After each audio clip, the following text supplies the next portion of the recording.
En esta oportunidad vamos a ver los bacilos gram negativos no fermentadores de la glucosa. Esto es un grupo bastante heterogéneo de bacilos gram negativos, muy parecido al orden enterobacterales, con la diferencia de que ellos no tienen la capacidad de fermentar la glucosa. Entonces, debido a esta característica, se separa del resto de los bacilos gram negativos fermentadores de la glucosa en este grupo de los no fermentadores de la glucosa, donde van a observar que agrupa una gran cantidad de géneros y especies diferentes.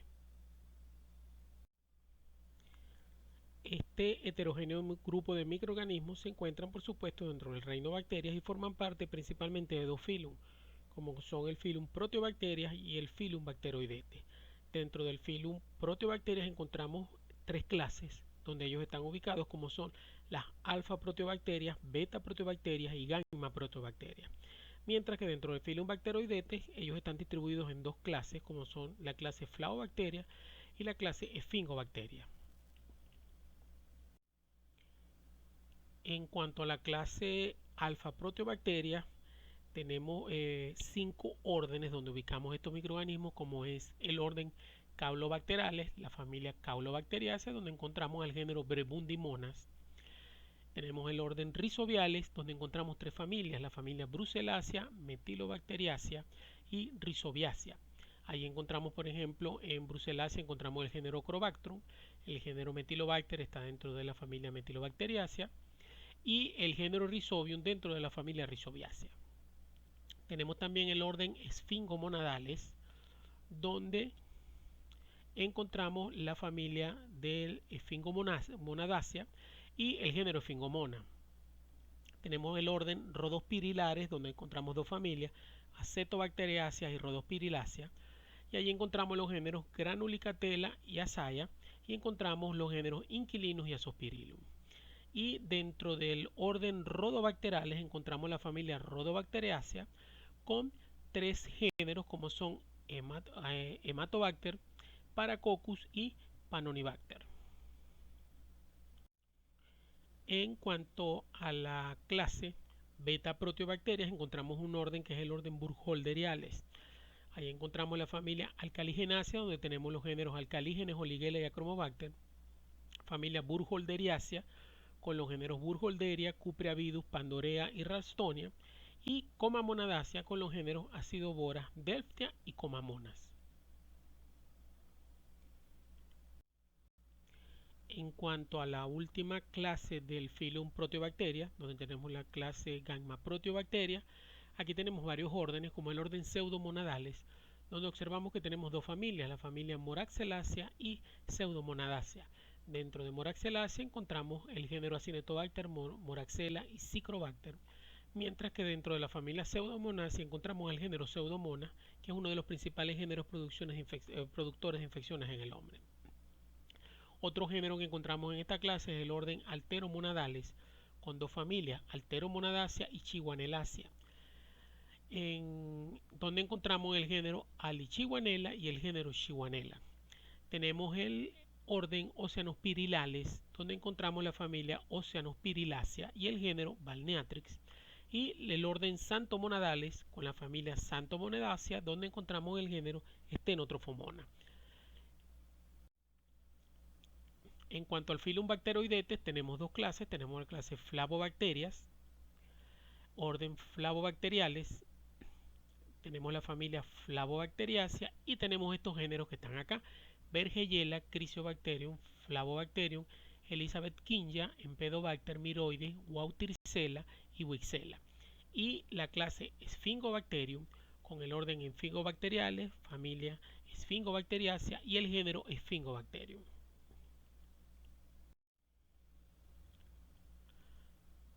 Acá tenemos específicamente la taxonomía del género Pseudomonas, que como les mencioné es uno de los géneros más importantes desde el punto de vista clínico para el hombre. Pertenecen a la familia Pseudomonadaceae, el género Pseudomona, y las especies se dividen generalmente en dos grupos: las pseudomonas del grupo fluorescens y las del grupo no fluorescens. Las del grupo fluorescens se denominan así porque son capaces de producir un pigmento fluorescente, que vamos a ver más adelante, y entre ellas tenemos Pseudomonas aeruginosa, Pseudomonas fluorescens, Pseudomonas pútida, Meroni, Monteili y Moselli. Mientras que en el grupo no florecen tenemos a Pseudomonas tutseri, mendocina, pseudoalcalígenes, alcalígenes, luteola y Oricia habitans.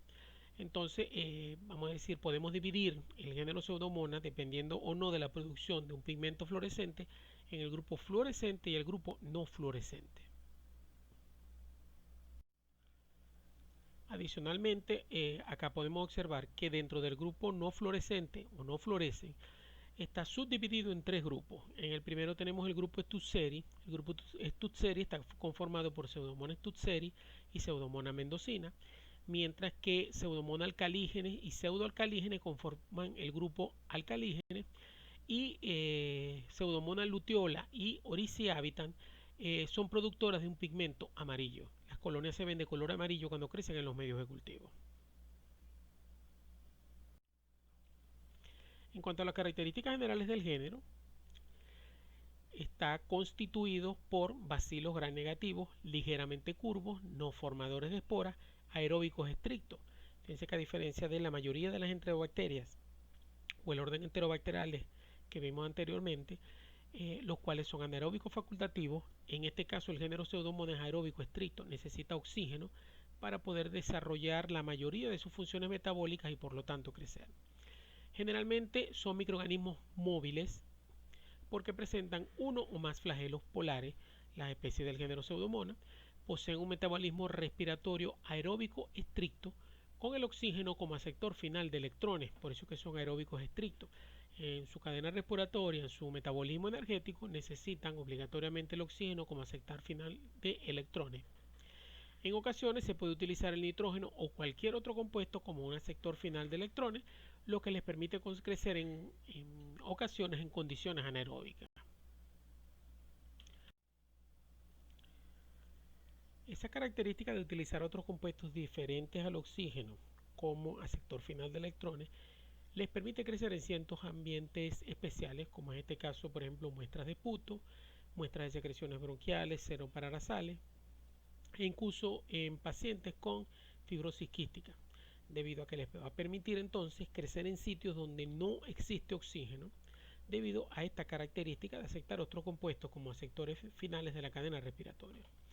En el caso de Pseudomonas, la mayoría de las especies de importancia clínica son oxidasa positivo, a excepción de estas dos que están acá, luteola y Oricia habitans, que son oxidasa negativa.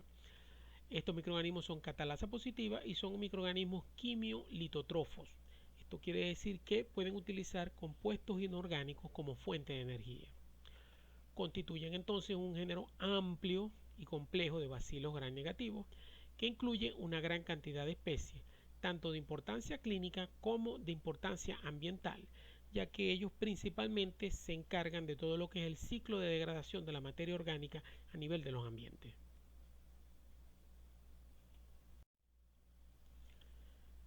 Muchas especies de Pseudomonas se pueden comportar como saprófitos o patógenos de plantas. Son, vamos a decir, microorganismos que tienen importancia desde el punto de vista vegetal y ocasionan grandes pérdidas de cosechas cuando un cultivo, por ejemplo, o un sembradío se infecta con uno de estos microorganismos. Su versatilidad metabólica les va a permitir entonces degradar compuestos orgánicos, compuestos aromáticos de bajo peso molecular, así como contaminantes ambientales. Esto les permite entonces degradar ciertos compuestos orgánicos e inorgánicos cuando se contamina un ambiente. O sea, son microorganismos capaces de degradar una gran cantidad de compuestos y se utilizan mucho como control biológico cuando hay algún tipo de derrame o contaminación ambiental con compuestos químicos.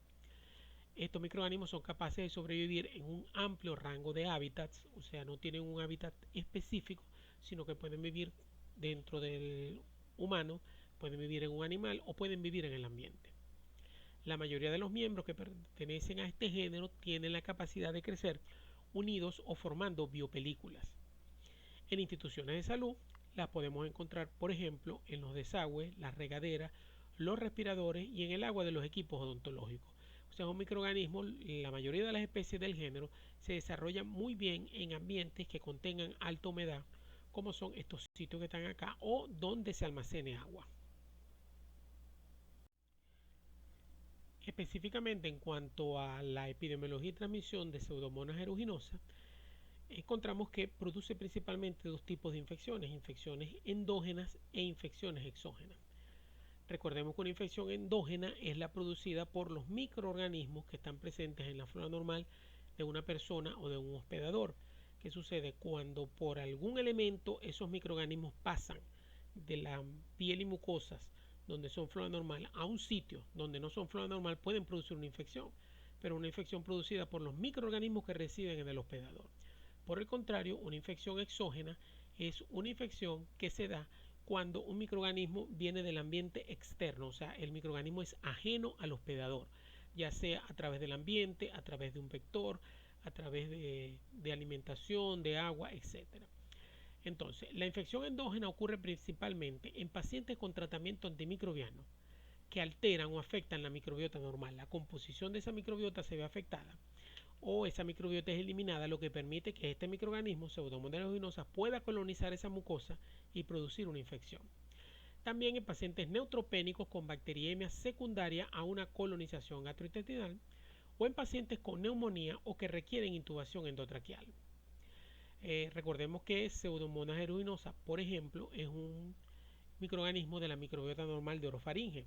Cuando se realiza una intubación, el tubo puede contaminarse con pseudomonas presentes a nivel del tracto orofaringeo, y cuando el tubo llega a nivel de bronquio o bronquiolo, está contaminado con la pseudomona puede llegar a esos sitios donde ella no es flora normal y producir una infección. Por otra parte, la infección exógena ocurre principalmente en pacientes que sufren fibrosis quística. Fibrosis quística es una enfermedad hereditaria, que más adelante la vamos a ver, que predispone a los pacientes a adquirir infecciones respiratorias recurrentes. También puede producirse infecciones exógenas en pacientes con infecciones por quemadura, conjuntivitis o queratitis, infecciones del tracto urinario, otitis externa, foliculitis, osteomielitis o en pacientes diabéticos. Todos estos factores son pacientes que tienen factores predisponentes, como por ejemplo una quemadura. Durante una quemadura se pierden las capas superiores, que son las capas protectoras de la piel. Por lo tanto, queda la piel y el músculo sin esa capa protectora, lo que favorece la colonización por el microorganismo. En los casos de conjuntivitis y queratitis se da mucho, por ejemplo, cuando se realiza algún tipo de procedimiento, como por ejemplo implantación de lentes intraoculares. Infecciones del tracto urinario se da mucho, por ejemplo, por contaminación de la uretra anterior con el microorganismo o mediante procedimientos como por ejemplo la cateterización. Lo mismo ocurre con los casos de otitis externa, foliculitis, osteomelitis, y en el caso de los pacientes diabéticos o pacientes inmunodeprimidos, recuerden que estas condiciones clínicas deprimen o disminuyen la capacidad del sistema inmune para controlar las infecciones. Por lo tanto, un microorganismo que generalmente no es patógeno se puede convertir en un microorganismo patógeno.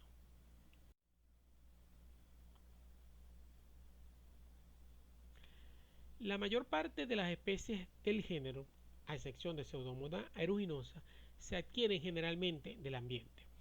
O sea, las infecciones de la mayoría de las especies del género. O sea, todas las especies de Pseudomonas, a excepción de Pseudomonas aeruginosa, las vamos a adquirir a partir del ambiente. Especies como Pseudomonas fluorescens y Syringae, por ejemplo, se utilizan actualmente como productos de biocontrol en cultivos de alimentos. Son microorganismos que vamos a decir, se utilizan porque son capaces de producir infecciones en ciertos insectos que destruyen los cultivos. Entonces, al utilizarlas en el cultivo, los insectos van a ser infectados por estas bacterias, van a ser controlados y no va a haber destrucción del cultivo. Eso es lo que se conoce como control biológico de plagas.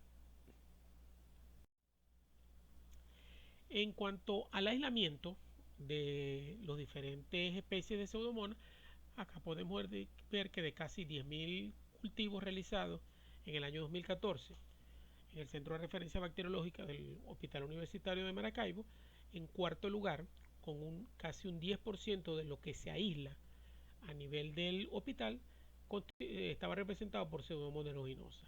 Sin embargo, podemos ver que también se aísla en muy pequeño porcentaje otras especies de Pseudomonas, como en este caso Pseudomonas pútida. En cuanto a la importancia clínica de Pseudomonas, ella es muy importante, como les mencioné anteriormente, en pacientes con ciertas condiciones como es un estado inmune no competente, como son los pacientes inmunocompetentes, los pacientes neutropénicos, pacientes con una condición genética como lo es la fibrosis quística, pacientes a los que se somete a un procedimiento invasivo como es ventilación mecánica y producen adicionalmente infecciones de piel y tejidos blandos. Entonces este es el espectro de infecciones que es capaz de producir Pseudomonas aeruginosa. En el caso de los pacientes inmunocomprometidos, sabemos que los leucocitos polimorfonucleares constituyen el principal mecanismo de defensa contra las infecciones invasivas sistémicas producidas por el microorganismo, en este caso Pseudomonas o cualquier otro microorganismo. Es la línea de defensa, una línea de defensa inespecífica natural que debemos tener todos. Las personas inmunocompetentes no están en riesgo de padecer infecciones graves por Pseudomonas. ¿Por qué? Porque el sistema inmune se encarga de controlar la progresión de la infección y vamos a decir eliminar o disminuir la cantidad de microorganismos.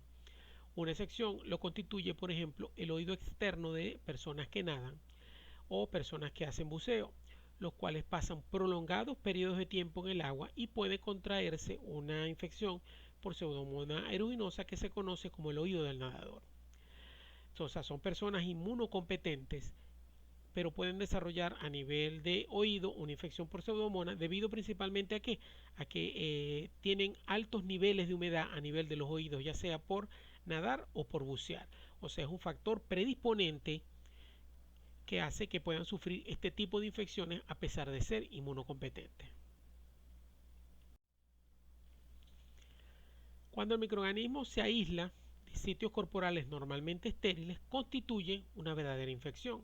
O sea, cuando el microorganismo se aísla a partir de sangre, por ejemplo, o los fluidos biológicos estériles como líquido cefalorraquídeo o cualquier otro líquido estéril, yo considero que ese microorganismo está produciendo una infección porque, vamos a decir, él no constituye parte de la flora normal de esos sitios. Pseudomonas aeruginosa también puede colonizar heridas y superficies mucosas, como les mencioné, la orofaringe, de pacientes recluidos en terapia intensiva que reciben tratamiento de amplio espectro, o los tubos endotraqueales o traqueotomías de pacientes que reciben ventilación mecánica, produciéndose en cuadros entonces de neumonía asociada a ventilación mecánica. Entonces, en pacientes que están internados en instituciones prestadoras de servicios de salud, como los hospitales, por ejemplo, y que adicionalmente reciben grandes dosis de antibióticos, ese antibiótico va a generar o ocasionar un desequilibrio en lo que es la microbiota normal de esos pacientes, permitiendo que microorganismos oportunistas como Pseudomonas aeruginosa puedan colonizar esos tejidos alterados en su composición, vamos a decir, de microorganismos. Ellos colonizan y posteriormente producir una infección. Lo mismo sucede en pacientes con tubos endotraqueales y traqueotomías. Recuerden que estos son procedimientos invasivos donde se coloca un tubo dentro del tracto respiratorio bajo. Ese tubo, vamos a decir, permite que el paciente pueda respirar, pero también permite que cualquier cosa pueda entrar del ambiente externo directamente a los pulmones y producir una infección. Entonces, en pacientes que son sometidos principalmente en unidades de cuidado intensivo a ventilación mecánica, o sea, están conectados a un respirador, se producen frecuentemente casos de neumonía asociada a ventilación mecánica producidos por Pseudomonas aeruginosa. En el caso de los pacientes neutropénicos, la neutropenia predispone a esos pacientes a tener un mayor riesgo de padecer infecciones severas invasivas si la neutropenia se prolonga por más de 10 días. O sea, las neutropenias pueden ser o generalmente son transitorias. O sea, algún factor o algún elemento o algún medicamento disminuye la cantidad de neutrófilos, vamos a decirlo así, que es el mecanismo natural de defensa. Entonces se disminuyen por unos días, lo que hace a la persona más susceptible para padecer una infección. Si la neutropenia se prolonga más de 10 días, es muy probable que el paciente pueda desarrollar una infección por Pseudomonas aeruginosa.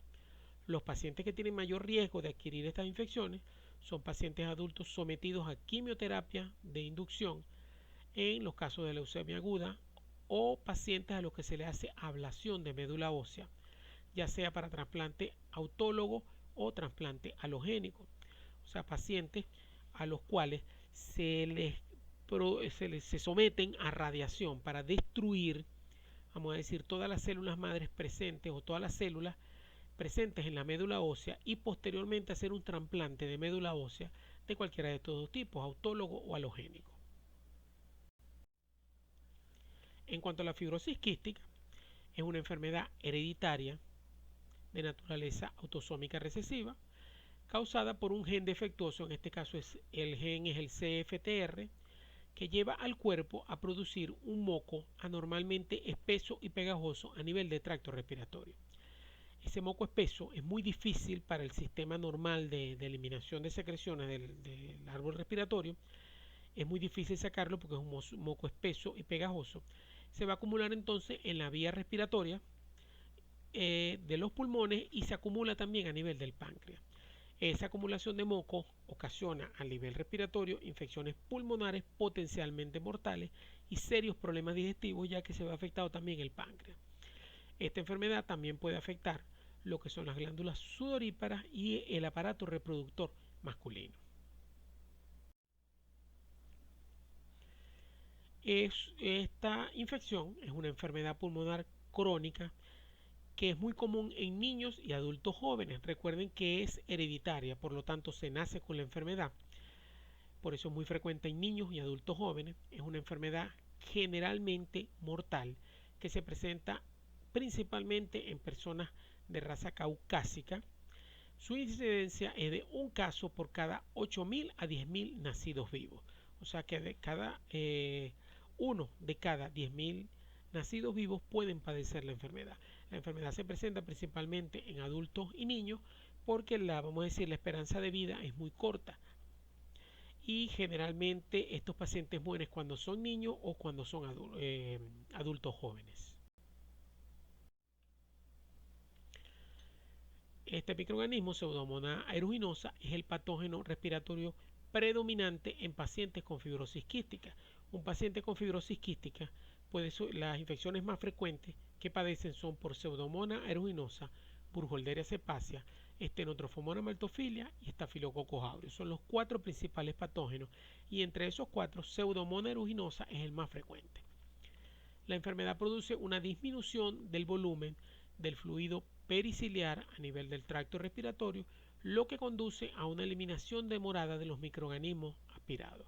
Recuerden que el tracto respiratorio, principalmente la parte superior del tracto respiratorio, a nivel de su epitelio, tiene un aparato mucociliar con diferentes cilios y una capa de moco que lo que permite es atrapar microorganismos y partículas que puedan entrar a contaminar a nivel pulmonar.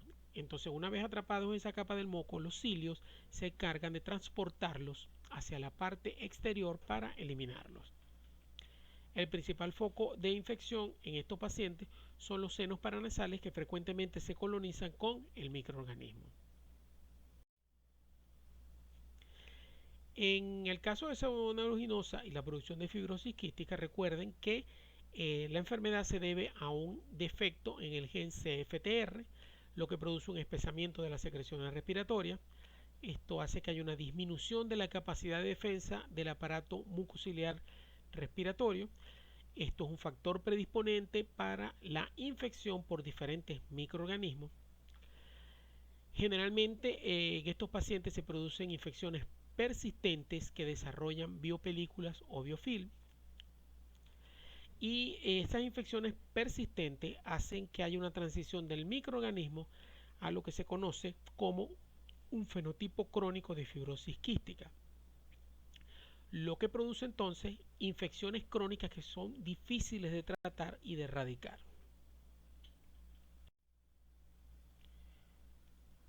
En cuanto al proceso de transición de Pseudomonas aeruginosa en pacientes con fibrosis quística, lo que ocurre es que el lipopolisacárido O de la pared celular de la pseudomona, como todo era negativo, tiene un lipopolisacárido O, se expresa de manera incompleta, creando entonces un fenotipo rugoso. La excesiva producción de polisacárido mucoide, que está compuesto por ácido ortoglucurónico acetilado y ácido manurónico, permite el crecimiento de colonias mucosas y producción de biofilm. O sea que además de que tengo un lipopolisacárido rugoso, comienzo a producir un polisacárido en grandes cantidades.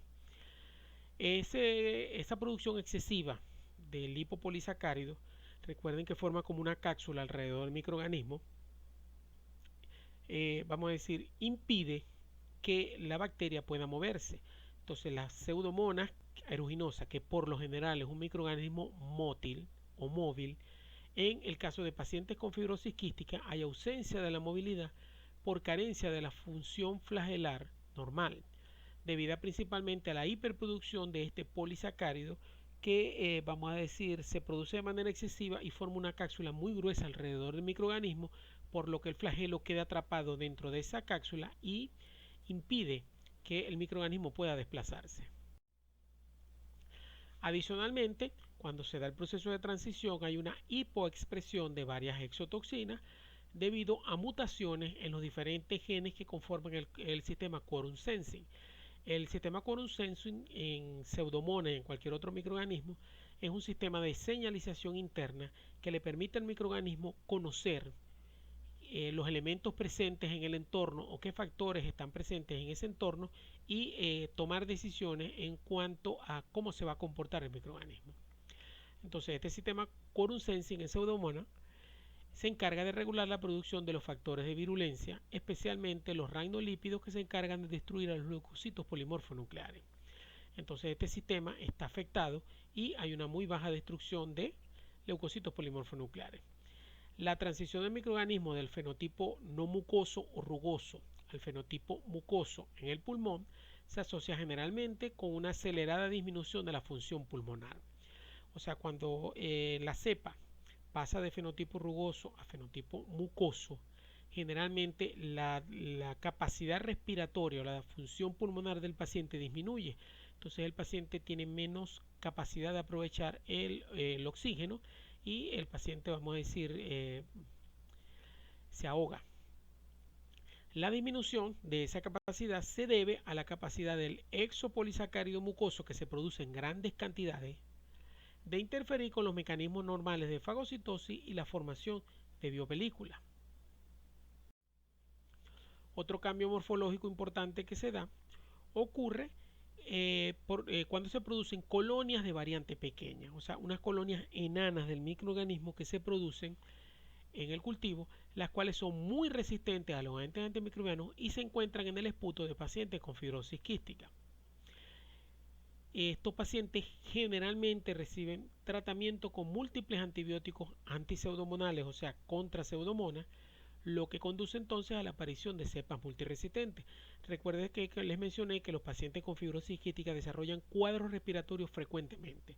Entonces, cada vez que desarrollan un cuadro respiratorio, ellos reciben tratamiento con antibióticos, con diferentes tipos de antibióticos y varios antibióticos a la vez.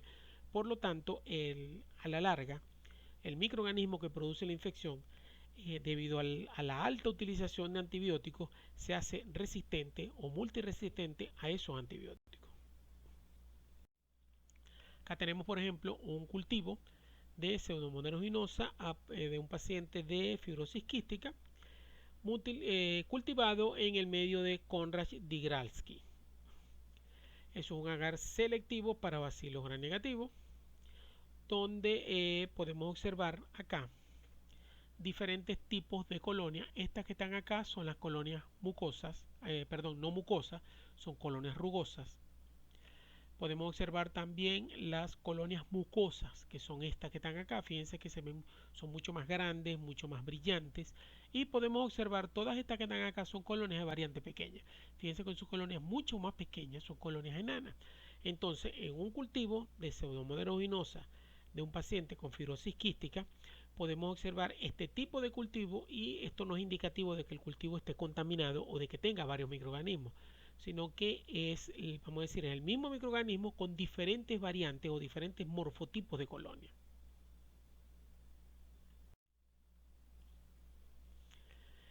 En segundo lugar, tenemos neumonía asociada a ventilación mecánica, que es otra presentación clínica importante de Pseudomonas aeruginosa.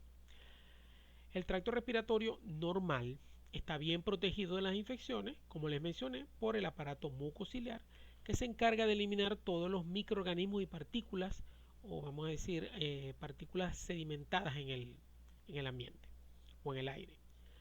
La colocación de un tubo endotraqueal o de un traqueostomo para ventilación mecánica permite a los microorganismos del tracto respiratorio superior ganar acceso al tracto respiratorio inferior y establecerse. O sea, recuerden que para colocar, por ejemplo, un tubo endotraqueal, el tubo se coloca a través de la boca del paciente, por lo que vamos a decir el tubo, mientras se coloca, se puede colonizar por los miembros de la flora normal de orofaringe, incluidos entre ellos Pseudomonas aeruginosa. Por supuesto, cuando el tubo termina de llegar a nivel de los bronquios o de los bronquiolos, ese tubo tiene microorganismos, entre ellos Pseudomonas, y básicamente les facilité el acceso o les permití llegar al tracto respiratorio inferior de manera artificial o de manera mecánica con la intervención médica que se realizó.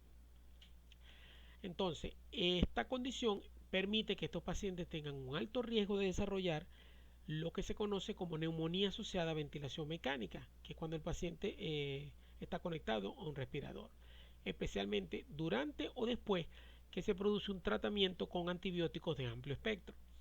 La utilización de antibióticos de amplio espectro favorece el desarrollo de neumonía asociada a ventilación mecánica en estos pacientes porque además de la introducción mecánica de microorganismos al tracto respiratorio inferior, la utilización de antibióticos altera el equilibrio de todo lo que es el microbioma del paciente.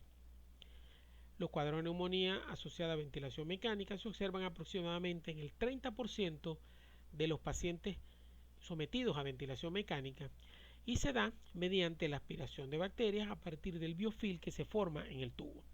Entonces el tubo se coloniza de microorganismos, de bacterias. Entonces esas bacterias están allí. A medida que pasa el tiempo, debido a la humedad y condiciones nutricionales, esas bacterias que están pegadas a ese tubo comienzan a crecer. En este caso, Pseudomonas aeruginosa comienza a crecer en el plástico del tubo endotraqueal, coloniza el tubo endotraqueal, forma una biocapa, forma un biofilm y se comporta entonces ese biofilm con microorganismos con Pseudomonas aeruginosa como en un inóculo o en un reservorio que constantemente está liberando pequeñas cantidades de microorganismos al tracto respiratorio inferior y se produce entonces la infección o la neumonía asociada a ventilación mecánica. En cuanto a las infecciones de piel y tejidos blandos, una de las más importantes son las quemaduras. Una gran proporción de pacientes hospitalizados en servicios de traumatología sufren infecciones de quemaduras por Pseudomonas aeruginosa. Las quemaduras térmicas, como les mencioné, eliminan un componente esencial de la defensa natural de la piel, como son las capas superficiales protectoras dermis y epidermis. Esa eliminación de esas capas protectoras hace que los tejidos profundos, el tejido muscular, se constituya o se convierta en un medio de cultivo que es rico en nutrientes para la colonización por microorganismos y en este caso muy particular Pseudomonas aeruginosa. O sea, es un factor de riesgo bastante importante para la colonización por el microorganismo y una vez colonizado el tejido, dependiendo de la defensa del hospedador, si es capaz de controlar o no la progresión, en el caso de pacientes neutropénicos o inmunocomprometidos, donde no hay sistema de defensa, luego de colonizar Pseudomonas, produce infección en esos tejidos. Entonces, esta es, vamos a decir, la manera en que se producen las infecciones de quemaduras por Pseudomonas, que son bastante frecuentes. ¿Cómo se adquiere el microorganismo? Generalmente el microorganismo llega a la quemadura o se adquiere mediante las hidroterapias que se utilizan para el tratamiento. Entre los diferentes tratamientos que se utilizan para las quemaduras, hay técnicas de hidroterapia. Recuerden que les mencioné al principio que dentro del hábitat natural de la Pseudomonas podemos encontrar que ellas crecen en ambientes donde hay humedad. Vimos que podían crecer en regaderas, desagües, almacenamientos de aguas, grifos, etcétera. Entonces, en esas bañeras de hidroterapia es bastante frecuente cuando no se hace una buena limpieza entre paciente y paciente o no se limpia de manera adecuada la bañera de hidroterapia, se coloniza con Pseudomonas y es la manera como la Pseudomonas llega a la quemadura. Otra manera por la que frecuentemente llega es a través del ambiente. Si tenemos un ambiente contaminado con una gran cantidad de Pseudomonas, fácilmente pueden colonizar la herida. Este cuadro constituye, como les mencioné, una de las principales causas de morbilidad y mortalidad en víctimas de quemadura. A nivel de piel y tejidos blandos también podemos encontrar las heridas crónicas. Pseudomonas aeruginosa puede producir úlceras crónicas localizándose y produciendo biofilm debajo de la superficie de la úlcera. Esto es muy común, por ejemplo, en pacientes diabéticos donde tenemos úlceras a nivel de pie diabético o de la parte inferior de las piernas, o en pacientes que se encuentran encamados donde se producen las úlceras de cúbito o las úlceras sacras en la parte baja de la espalda debido a la constante presión de esa zona con el colchón. Entonces esos son los sitios donde se localizan estas heridas crónicas que fácilmente son colonizadas por pseudomonas. Para el diagnóstico de la infección en estas úlceras se prefiere una muestra de biopsia y no muestras de hisopado de la superficie. O sea, la muestra ideal para hacer este diagnóstico es tomar muestras de biopsia, muestras de tejido y realizar el cultivo a partir de allí, no lo que generalmente nos llega al laboratorio, que son los hisopados de superficie. Pseudomonas aeruginosa es uno de los bacilos gram negativos más frecuentemente encontrados en infecciones de pie diabético moderadas o severas, y en ocasiones la infección puede extenderse hasta el hueso y producir una osteomelitis. O sea que si tenemos un paciente con factores predisponentes como diabetes, por ejemplo, donde hay una disminución del sistema inmune, además la capacidad de cicatrización de esos pacientes se ve disminuida, lo que los favorece a que se produzcan úlceras a nivel de los miembros inferiores. Esas úlceras se hacen crónicas, se colonizan y se infectan repetidamente por Pseudomonas aeruginosa. El microorganismo progresivamente avanza en las capas musculares hasta que pueda llegar al hueso y producir cuadros de osteomelitis. Tenemos otro cuadro a nivel de piel y tejidos blandos, como es la foliculitis, que no es más que la infección de los folículos pilosos. Pseudomonas aeruginosa tiene una característica: puede sobrevivir a altas temperaturas. Ella sobrevive a 42 grados centígrados, por lo que las personas que están expuestas a agua caliente por periodos extensos, por ejemplo bañeras o jacuzzi, están en riesgo de adquirir foliculitis por este microorganismo. Recuerden que es un microorganismo de hábitats acuáticos o con alta humedad, por lo que las bañeras y jacuzzi le proporcionan un medio idóneo para crecer, y adicionalmente tienen la capacidad de sobrevivir a altas temperaturas, fíjense, hasta 42 grados. Por lo tanto, la utilización de bañeras y jacuzzi por tiempos prolongados a altas temperaturas favorece a la adquisición de cuadros de foliculitis por este microorganismo. Esta condición clínica es autolimitante en personas inmunocompetentes. O sea, me sometí por largos periodos de tiempo a un baño de agua caliente que estaba contaminada con pseudomonas, desarrollo una foliculitis, pero el sistema inmune es capaz de controlar la infección, eliminarla en un periodo de tiempo corto, de días o semanas, lo que se considera entonces un cuadro autolimitante, que se resuelve rápidamente. El problema está en los pacientes inmunocomprometidos, donde, vamos a decir, el sistema inmune no tiene la capacidad de resolver la infección. Como les mencioné, también tenemos los cuadros de otitis externa, que se presentan principalmente en los nadadores y en los buzos. Son personas que permanecen largos periodos de tiempo nadando o buceando. Poseen un riesgo incrementado de adquirir infecciones a nivel de oído externo por Pseudomonas aeruginosa, que es lo que se conoce como oído del nadador. Esta es una condición autolimitante en pacientes inmunocompetentes que responde eficazmente a la terapia con antibióticos tópicos. O sea, no son antibióticos sistémicos, que se deben consumir por vía oral o por vía parenteral, sino que tratamiento tópico en base a cremas directamente en el oído son muy efectivos para tratar estos cuadros en pacientes inmunocompetentes. Tenemos también los cuadros de queratitis. La córnea es relativamente resistente a la infección por este microorganismo, excepto cuando su integridad está comprometida, cuando se manipula o sufre algún daño. Los usuarios de lentes de contacto están en riesgo de adquirir queratitis por Pseudomonas aeruginosa, especialmente cuando se ejecuta una higiene deficiente o se utilizan lentes por periodos de tiempo prolongados. Hay que tener especial cuidado con las soluciones que se utilizan para el lavado o limpieza de esos lentes de contacto, porque fácilmente se pueden contaminar con Pseudomonas aeruginosa, por lo que, vamos a decir, el desinfectante no es capaz de eliminar al microorganismo.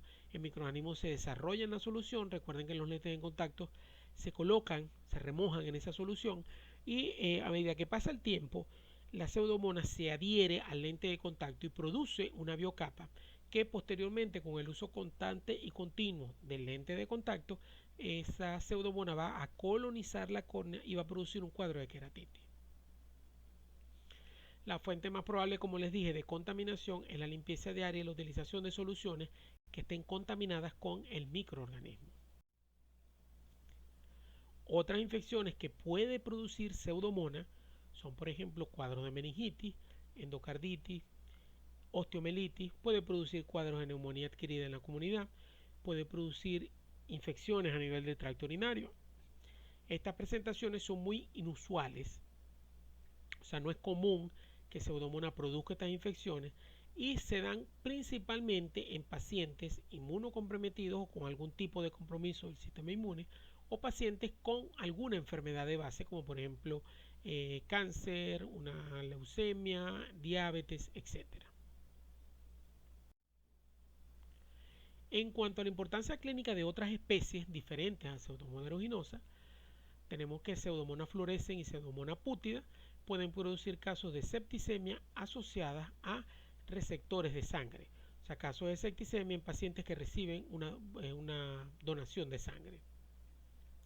Pseudomonas tusseris puede producir bacteriemia en pacientes inmunodeprimidos, meningitis en pacientes HIV positivos, neumonía en pacientes alcohólicos, así como osteomelitis, endoftalmitis post cirugía de cataratas y bacteriemia en pacientes de hemodiálisis con fluidos de diálisis contaminados.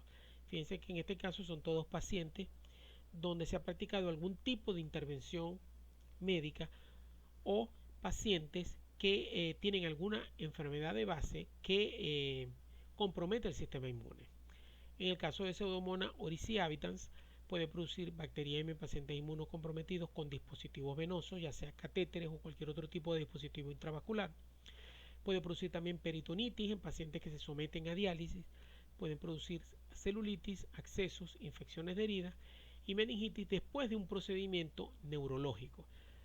Fíjense que para todos estos microorganismos, al igual que para Pseudomonas, siempre está asociado un comprometimiento del sistema inmune o algún procedimiento médico invasivo. En cuanto a otras especies como Pseudomonas luteola, es una causa rara de infecciones en el hombre. Sin embargo, se han descrito casos de bacteriemia, celulitis, osteomelitis, peritonitis, endocarditis y meningitis post cirugía.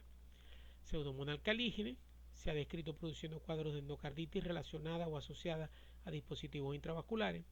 Pseudomonas mendocina se ha aislado en casos de endocarditis. Pseudomonas veroni produciendo tumores o pseudotumores inflamatorios a nivel del intestino. Pseudomonas monteili se ha recuperado a partir de las heces, bilis, placenta, aspirado bronquial, líquido pleural y orina de algunos pacientes. En cuanto a los mecanismos de patogenicidad, el microorganismo tiene diferentes mecanismos de patogenicidad, donde tenemos por ejemplo las pilosidades, los pili o fimbrias, que se encargan de proporcionar adherencia al microorganismo y motilidad reptante, o sea, no motilidad como la que producen los flagelos que permite que el microorganismo se desplace, sino que esta motilidad es muchísimo más lenta y se da, vamos a decir, como lo hacen los animales rastreros, como la serpiente, y que se deslizan a través de la superficie. Ya sea por la formación de, favorecen, perdón, a la formación de biofilm y posterior colonización de la mucosa o del epitelio. Los flagelos, por su parte, producen movilidad y producen adherencia a los tejidos, facilitan la diseminación e iniciación de una respuesta inmune innata, debido a que recuerden que los flagelos están constituidos por flagelina, que es una proteína bastante inmunogénica. Dentro de los mecanismos también tenemos los sideróforos. Recuerden que los sideróforos se encargan de la captación de hierro hacia el microorganismo que lo necesita para el metabolismo y ciertas funciones del metabolismo. Entonces la función principal es la adquisición de hierro. Tenemos la piocianina, que es un producto de excreción, genera especies reactivas al oxígeno y produce daño tisular. Tenemos la exotoxina A. Esta produce la ribosilación del ADP2 del factor de elongación 2, interfiere en la síntesis de proteínas, por lo tanto la inhibe. Y tenemos exotoxinas como la exotoxina S, U, T y Y.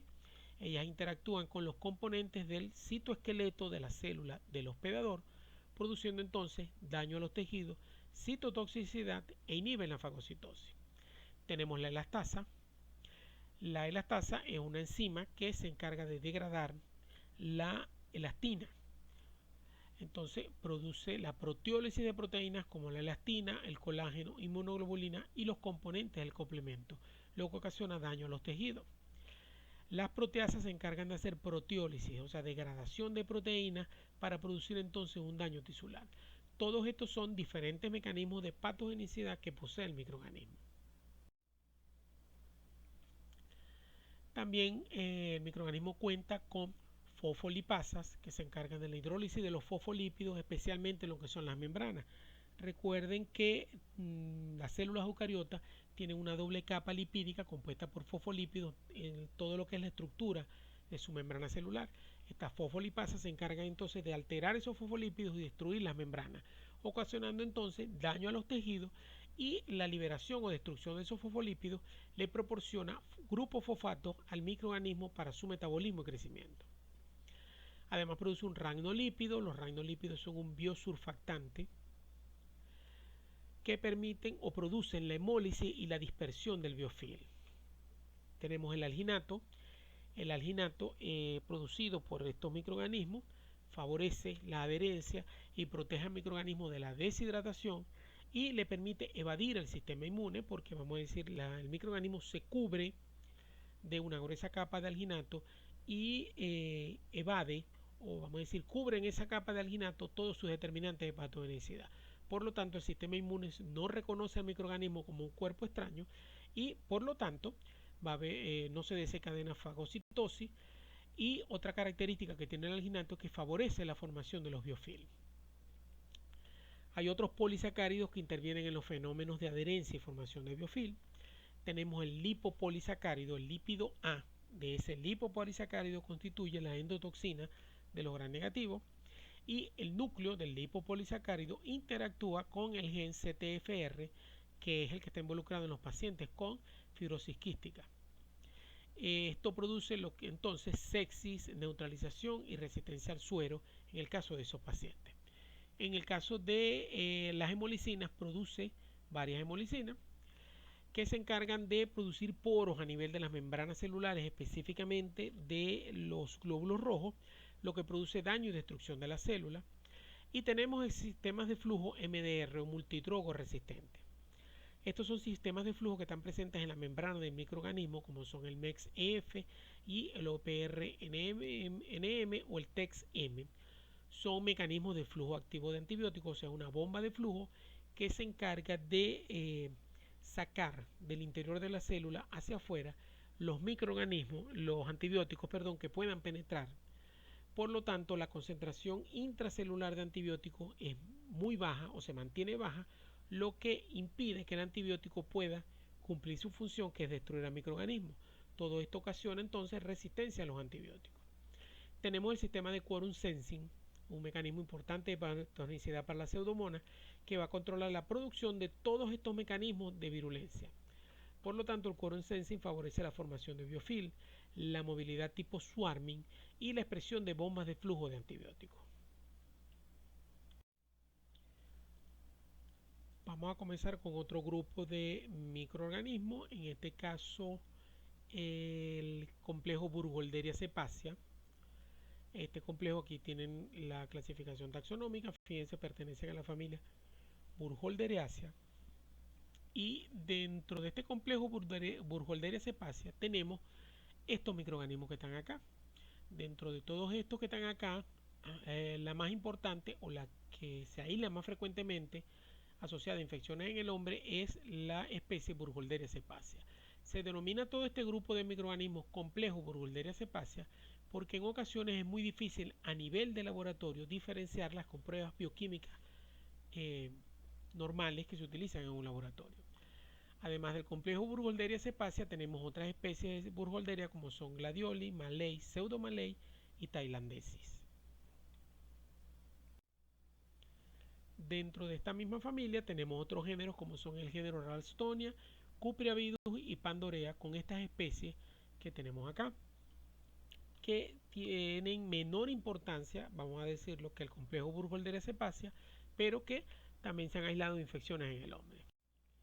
Mientras que dentro de la familia Comamonadaceae tenemos tres géneros como son Comamonas, Delptia y Acidoboras, que también se han aislado produciendo infecciones en el hombre.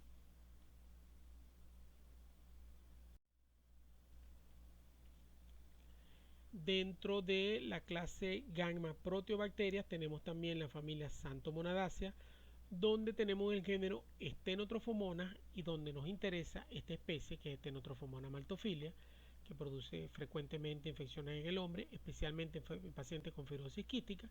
Y dentro de la clase Alpha Proteobacteria tenemos la familia Caulobacteriaceae con el género Brebundimonas, con dos especies, diminuta y testicularis. En cuanto a las características generales de estos géneros que acabamos de mencionar, podemos decir que ellos son bacilos gram negativos, aeróbicos estrictos, no formadores de esporas, al igual que el género Pseudomonas. La mayoría de las especies, casi todos son móviles, a excepción de Burkholderia malay, y son móviles debido a la presencia de uno o más flagelos polares. Son microorganismos catalasa positiva, son oxidasa positiva débil, a excepción de Stenotrophomonas y Burkholderia gladioli, los cuales son oxidasa negativa, y la mayoría de las especies degrada la glucosa de manera oxidativa y los nitratos a nitritos o a gas nitrógeno. La mayoría de estos microorganismos son mesófilos, crecen de 30 a 37 grados centígrados y algunos pueden incluso crecer a 4 grados centígrados. Entre otras características tenemos es que la mayoría de estos géneros son microorganismos ambientales o que se encuentran ubicuos en el ambiente. Los podemos encontrar en el suelo, en el agua o en la rizósfera, así como dentro y sobre las plantas, ya sea las frutas o los vegetales. Producen enfermedades en plantas, son capaces de sobrevivir en ambientes acuáticos, por lo que se consideran particularmente problemáticos en instituciones de salud cuando contaminan las reservas de agua o las fuentes de agua de esa institución, ya que pueden transmitirse de manera nosocomial o intrahospitalaria a pacientes con problemas en el sistema inmune. Los miembros del complejo Burkholderia cepacia tienen propiedades biotecnológicas que se aprovechan en la industria de la biotecnología y, como les mencioné, producen infecciones en pacientes con fibrosis quística. Los miembros del complejo Burkholderia cepacia tienen propiedades antifúngicas y antinemátodas, o sea, sirven para controlar hongos y nemátodes, así como propiedades que promueven el crecimiento de plantas, lo que hace que sean atractivos como pesticidas o fertilizantes biológicos. O sea, yo puedo utilizarlos en cultivos para favorecer el crecimiento del microorganismo, además de controlar los parásitos y los hongos. Debido a esa versatilidad nutricional de los miembros del complejo Burkholderia cepacia, se pueden utilizar también en la bioremediación de suelos contaminados. Cuando hay algún tipo de derrame petrolero o compuestos orgánicos peligrosos, se pueden utilizar estos microorganismos para degradar esos compuestos, ya que tienen esa capacidad.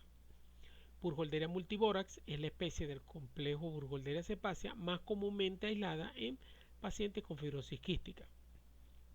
Debido a que los miembros de este género son intrínsecamente resistentes a la mayoría de los antibióticos y desinfectantes que se utilizan, frecuentemente pueden contaminar preparaciones farmacéuticas y equipos médicos, como nebulizadores, respiradores, equipos de terapia respiratoria, etc., los cuales pueden ser esterilizados con soluciones desinfectantes contaminadas.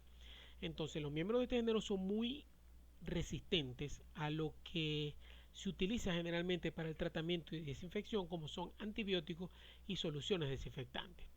Esto hace entonces que el microorganismo pueda contaminar esas soluciones porque se hace resistente a la solución desinfectante y esa solución se utilice posteriormente para esterilizar equipos médicos como por ejemplo nebulizadores o respiradores, que son dispositivos plásticos que no se pueden esterilizar por calor seco o por calor húmedo y se realiza una desinfección química con un desinfectante. Si el microorganismo es resistente al desinfectante y crece en el desinfectante, lo que vamos, cuando realizamos un proceso de desinfección de este material, en lugar de, vamos a decir, disminuir la carga bacteriana, lo que estamos es contaminando ese material que vamos a utilizar en un paciente con el microorganismo. Burkholderia pseudomallei y thailandensis se encuentran en el suelo y aguas superficiales de las regiones tropicales y subtropicales, especialmente en regiones productoras de arroz como el sudeste asiático, en Tailandia, Camboya, Laos y Vietnam. Se ha incrementado el número de casos de infecciones asociadas a la atención en salud debidas principalmente a Stenotrophomonas maltophilia. ¿A qué se debe esto? A que ella, al igual que Pseudomonas aeruginosa, es ubicuo, o sea, se encuentra frecuentemente en ambientes acuáticos. Por lo tanto, al igual que Pseudomonas, si contamina la fuente de agua en un hospital, va a ser fácilmente transmitida a los pacientes susceptibles. Por lo general, las especies del complejo Burkholderia cepacia y Stenotrophomonas maltophilia no se transmiten mediante el contacto persona a persona, sino que la contaminación generalmente se da a partir del ambiente o la utilización de objetos contaminados durante un proceso médico que se realiza al paciente, un proceso invasivo principalmente. En cuanto al complejo Burkholderia cepacia y gladioli y su importancia clínica, Burkholderia cepacia es un patógeno humano oportunista capaz de producir bacteriemia, infecciones del tracto urinario, artritis séptica, peritonitis y neumonía en pacientes con enfermedades subyacentes o algún tipo de enfermedad de base que predispone a la adquisición del microorganismo. Los pacientes con enfermedad granulomatosa crónica o pacientes con fibrosis quística son muy susceptibles a la infección por el complejo Burkholderia cepacia. Se comporta como un patógeno nosocomial produciendo infecciones asociadas con equipos médicos, medicamentos y desinfectantes contaminados como son el yodo povidona o el cloruro de benzalconio, que son dos de los desinfectantes que más frecuentemente se utilizan en los hospitales. Entonces, esta es la importancia que tienen ellos, principalmente en pacientes con deficiencia del sistema inmune y dentro de ambientes hospitalarios. Se han descrito infecciones respiratorias nosocomiales en pacientes con ventilación mecánica en unidades de cuidado intensivo debido a la contaminación de los nebulizadores o del medicamento que se utiliza para hacer la nebulización. Puede contaminar también los sistemas de cultivo de sangre o los desinfectantes que se utilizan para la toma de una muestra de sangre, resultando entonces en una pseudobacteremia que se produce en el paciente. En cuanto a Burkholderia pseudomallei, ella produce una enfermedad que se conoce como meloidosis. Es una enfermedad que es endémica en el sureste de Asia y el norte de Australia. En esas zonas endémicas la enfermedad es estacional, depende de la estación del año y ocurre principalmente en los meses de lluvia. La infección por este microorganismo debe ser considerada en el diagnóstico diferencial de pacientes con fiebre de origen desconocido o una enfermedad parecida a la tuberculosis, y además ese paciente tiene el antecedente de haber viajado a regiones donde esa infección es endémica, como le mencioné, sureste de Asia y norte de Australia. El microorganismo se adquiere a partir del ambiente por inoculación mediante cortaduras o abrasiones en la piel. También se puede adquirir por inhalación o por ingestión.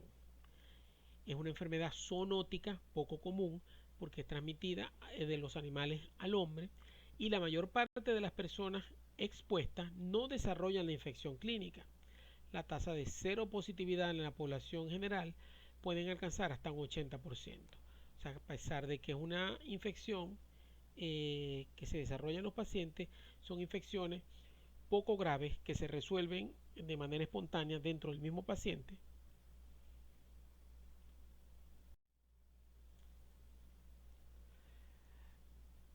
Son muy raros para este microorganismo los casos de infección latente, o sea que el microorganismo ingrese y esté latente en el organismo para activarse después. Esos casos son muy raros. Y el periodo de incubación de la enfermedad es de 1 a 21 días. El promedio es de 9 días.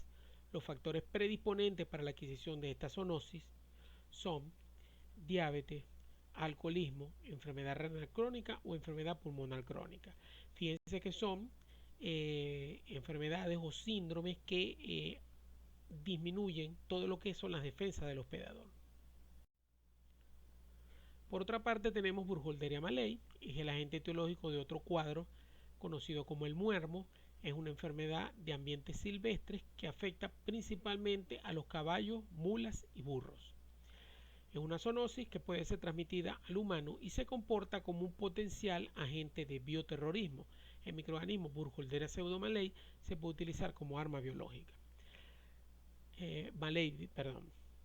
A diferencia de Burkholderia pseudomalei, Burkholderia malei es un patógeno adaptado a su hospedador, o sea, a los equinos, por lo que no es capaz de persistir en el ambiente. O sea, un patógeno exclusivo del hospedador, no lo vamos a encontrar en el ambiente, mientras que Pseudomonas pseudomalei sí la vamos a encontrar en el ambiente.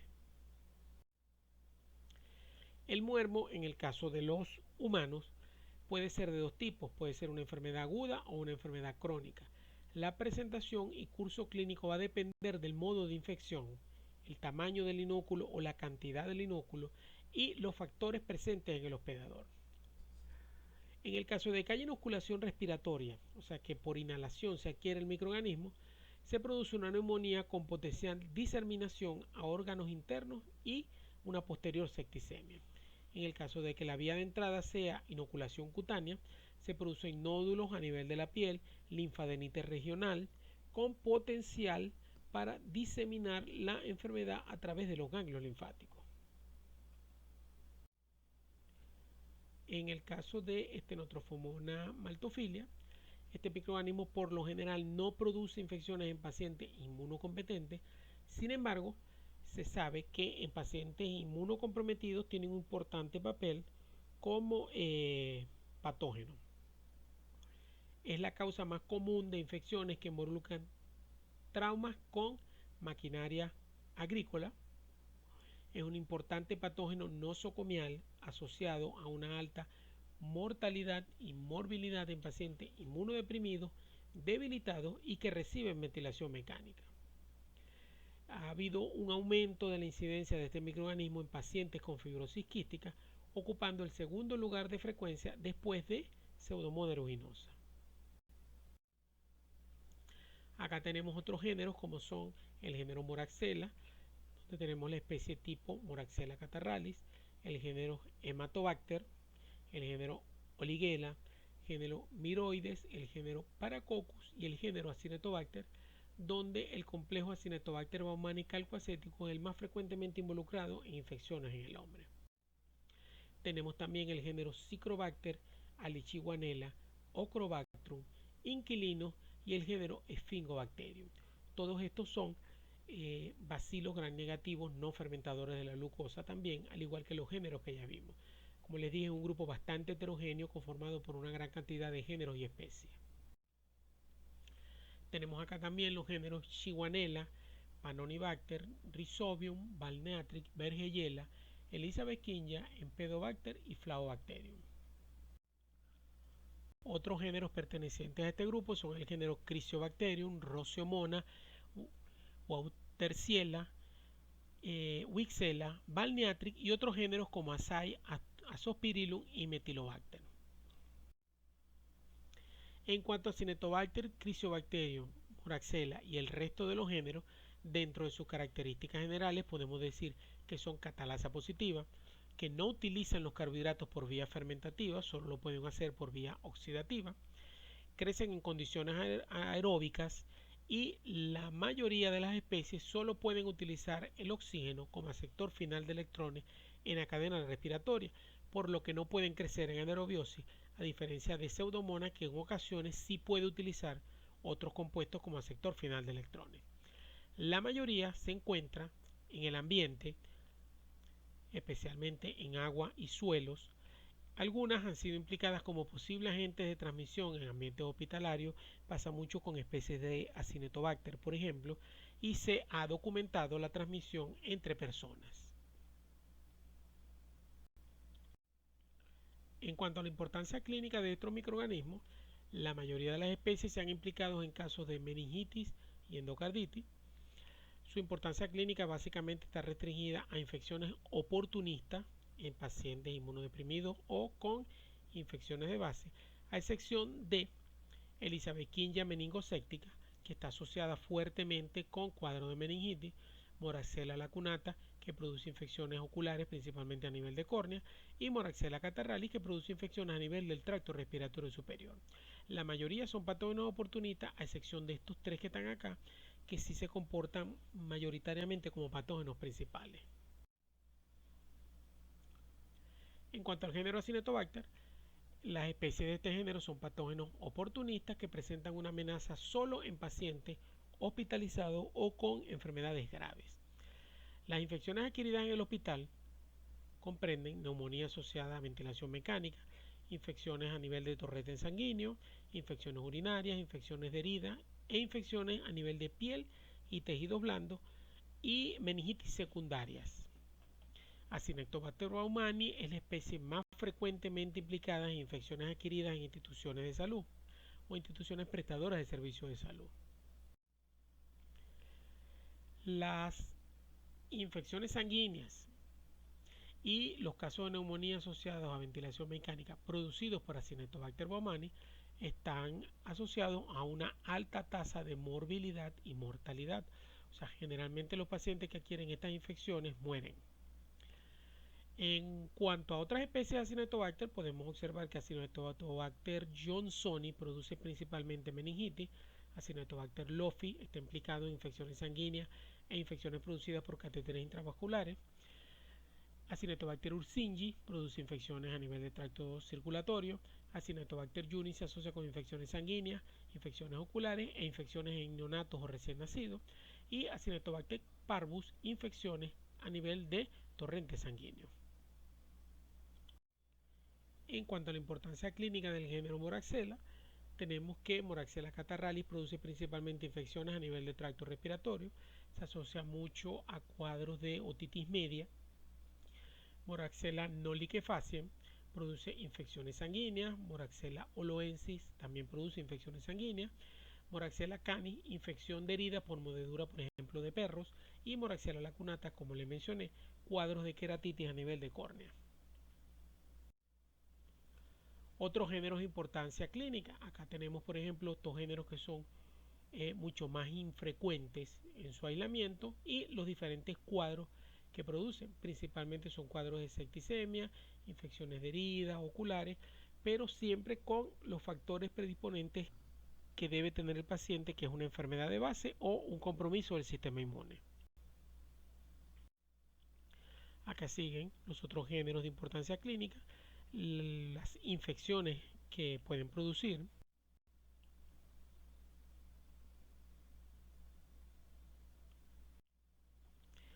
En cuanto a la frecuencia de aislamiento, en el Centro de Referencia Bacteriológica del Hospital Universitario de Maracaibo, a partir de muestras clínicas, estos son los porcentajes de aislamiento de bacilos gram negativos no fermentadores. En primer lugar tenemos a Pseudomonas aeruginosa, seguido de Acinetobacter baumannii, Stenotrophomonas maltophilia y Burkholderia cepacia, que como les mencioné son los 4 principales patógenos dentro de los miembros de este grupo de bacilos no fermentadores de la glucosa. Pero sin embargo pueden observar que se aíslan básicamente microorganismos de cualquier género. Aquí tenemos Pseudomonas putida, Acinetobacter, aquí tenemos Efingomonas, por ejemplo, especie de Acinetobacter, tenemos Achromobacter, especie de Alcalígenes, tenemos Moraxella, tenemos Brebundimona, Miroides, Chrysobacterium y Delphtia. O sea que básicamente dentro del ambiente hospitalario podemos aislar a cualquiera de estos géneros, porque los pacientes que encontramos allí tienen los factores predisponentes que necesitan estos patógenos oportunistas para poder producir una infección. Acá tenemos, por ejemplo, los servicios de hospitalización en el caso de pediatría, donde el principal patógeno aislado a partir de muestras de sangre fue Burkholderia cepacia, segundo lugar Acinetobacter baumannii, Stenotrophomonas maltophilia, Pseudomonas putida, Sphingomonas paucimobile y Pseudomonas mendocina. En el caso de urocultivos, también para pediatría, el principal no fermentador aislado fue el Pseudomonas aeruginosa, seguido de Stenotrophomonas maltophilia, Acinetobacter baumannii, Acinetobacter hemolítico, Lofi, Burkholderia cepacia, Sphingomonas paucimobile y Pseudomonas putida. O sea que sí son aislados a nivel de laboratorio en instituciones de salud. Acá tenemos a nivel de líquido cefalorraquídeo, los dos principales aislados fueron de Stenotrophomonas maltophilia y Burkholderia cepacia.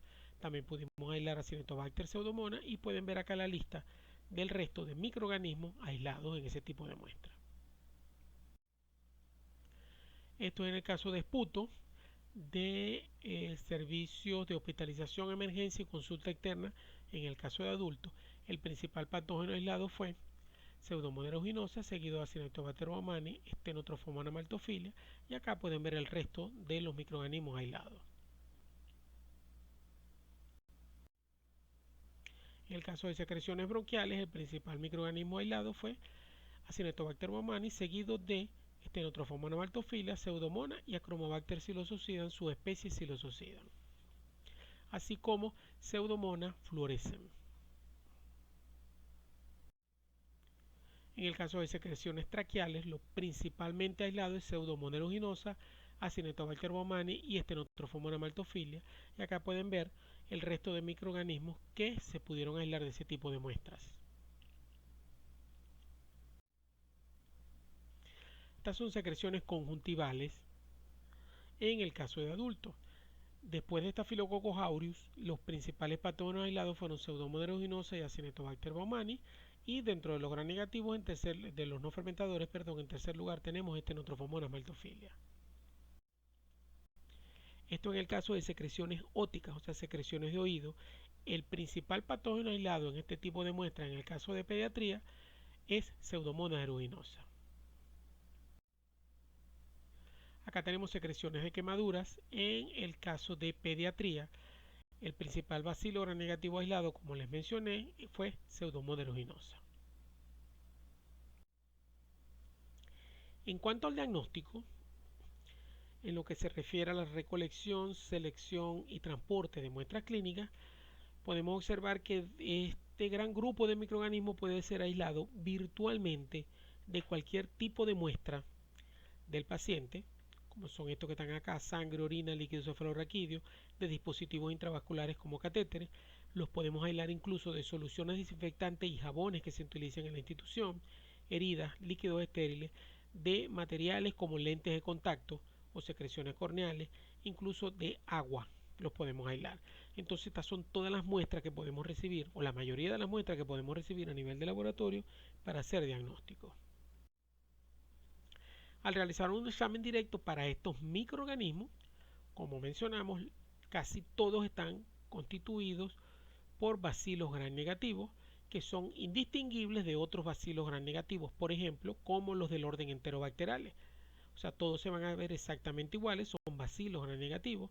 Entonces, el examen directo no me permite la diferenciación de los diferentes bacilos gram negativos, pero es útil cuando son muestras de líquidos estériles donde no debería haber microbiota normal, porque ayuda a seleccionar una terapia empírica óptima y facilita lo que es el tratamiento mientras se espera el resultado del cultivo bacteriológico.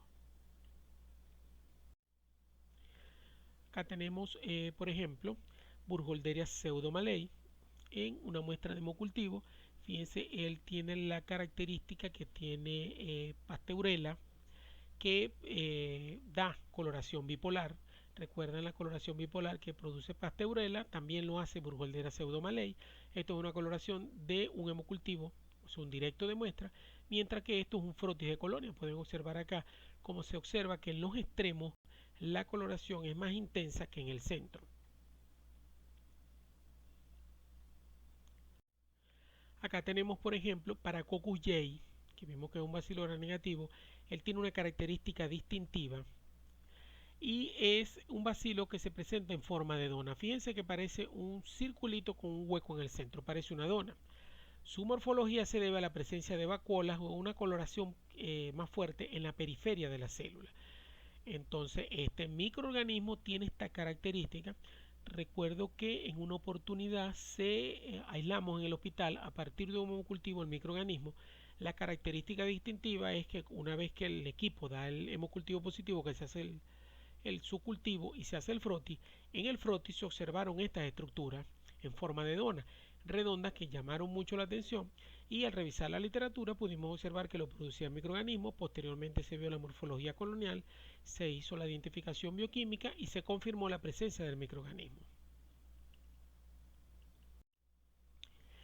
En cuanto a la detección de ácidos nucleicos para el diagnóstico, se utiliza principalmente para la evaluación de muestras ambientales y en caso de que se necesite un descarte rápido en muestras de puto de pacientes con fibrosis quística.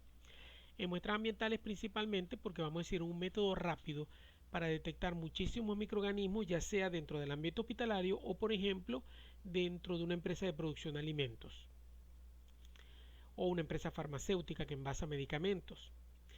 Y es especialmente útil en muestras de esputo con pacientes de fibrosis quística porque los microorganismos como Pseudomonas aeruginosa, por ejemplo, en pacientes con fibrosis quística, ustedes vieron que se altera lo que es el crecimiento del microorganismo y se obtienen diferentes tipos de colonias. Tenemos colonias rugosas, tenemos colonias mucosas y variantes pequeñas. Entonces vamos a decir, el crecimiento del microorganismo se hace lento y se hace difícil. En ocasiones no crecen en los medios de cultivo, por lo que una prueba molecular va a permitir detectar el microorganismo sin necesidad de obtener un crecimiento en los medios de cultivo. La amplificación se hace generalmente mediante PCR convencional o en tiempo real y se realiza principalmente categorizando o amplificando los fragmentos del ARN ribosomal. También se pueden utilizar hibridación con sondas de ácidos nucleicos específicas dirigidas contra el ARN ribosomal 16S específico de cada especie. O sea, se hace un panel de hibridación donde se coloca la muestra o el microorganismo a hibridar con, vamos a decir, sondas específicas para cada microorganismo, y la que logre unirse y producir una hibridación positiva va a ser diagnóstico del microorganismo. También se puede utilizar el FISH o hibridación in situ con ácidos nucleicos fluorescentes.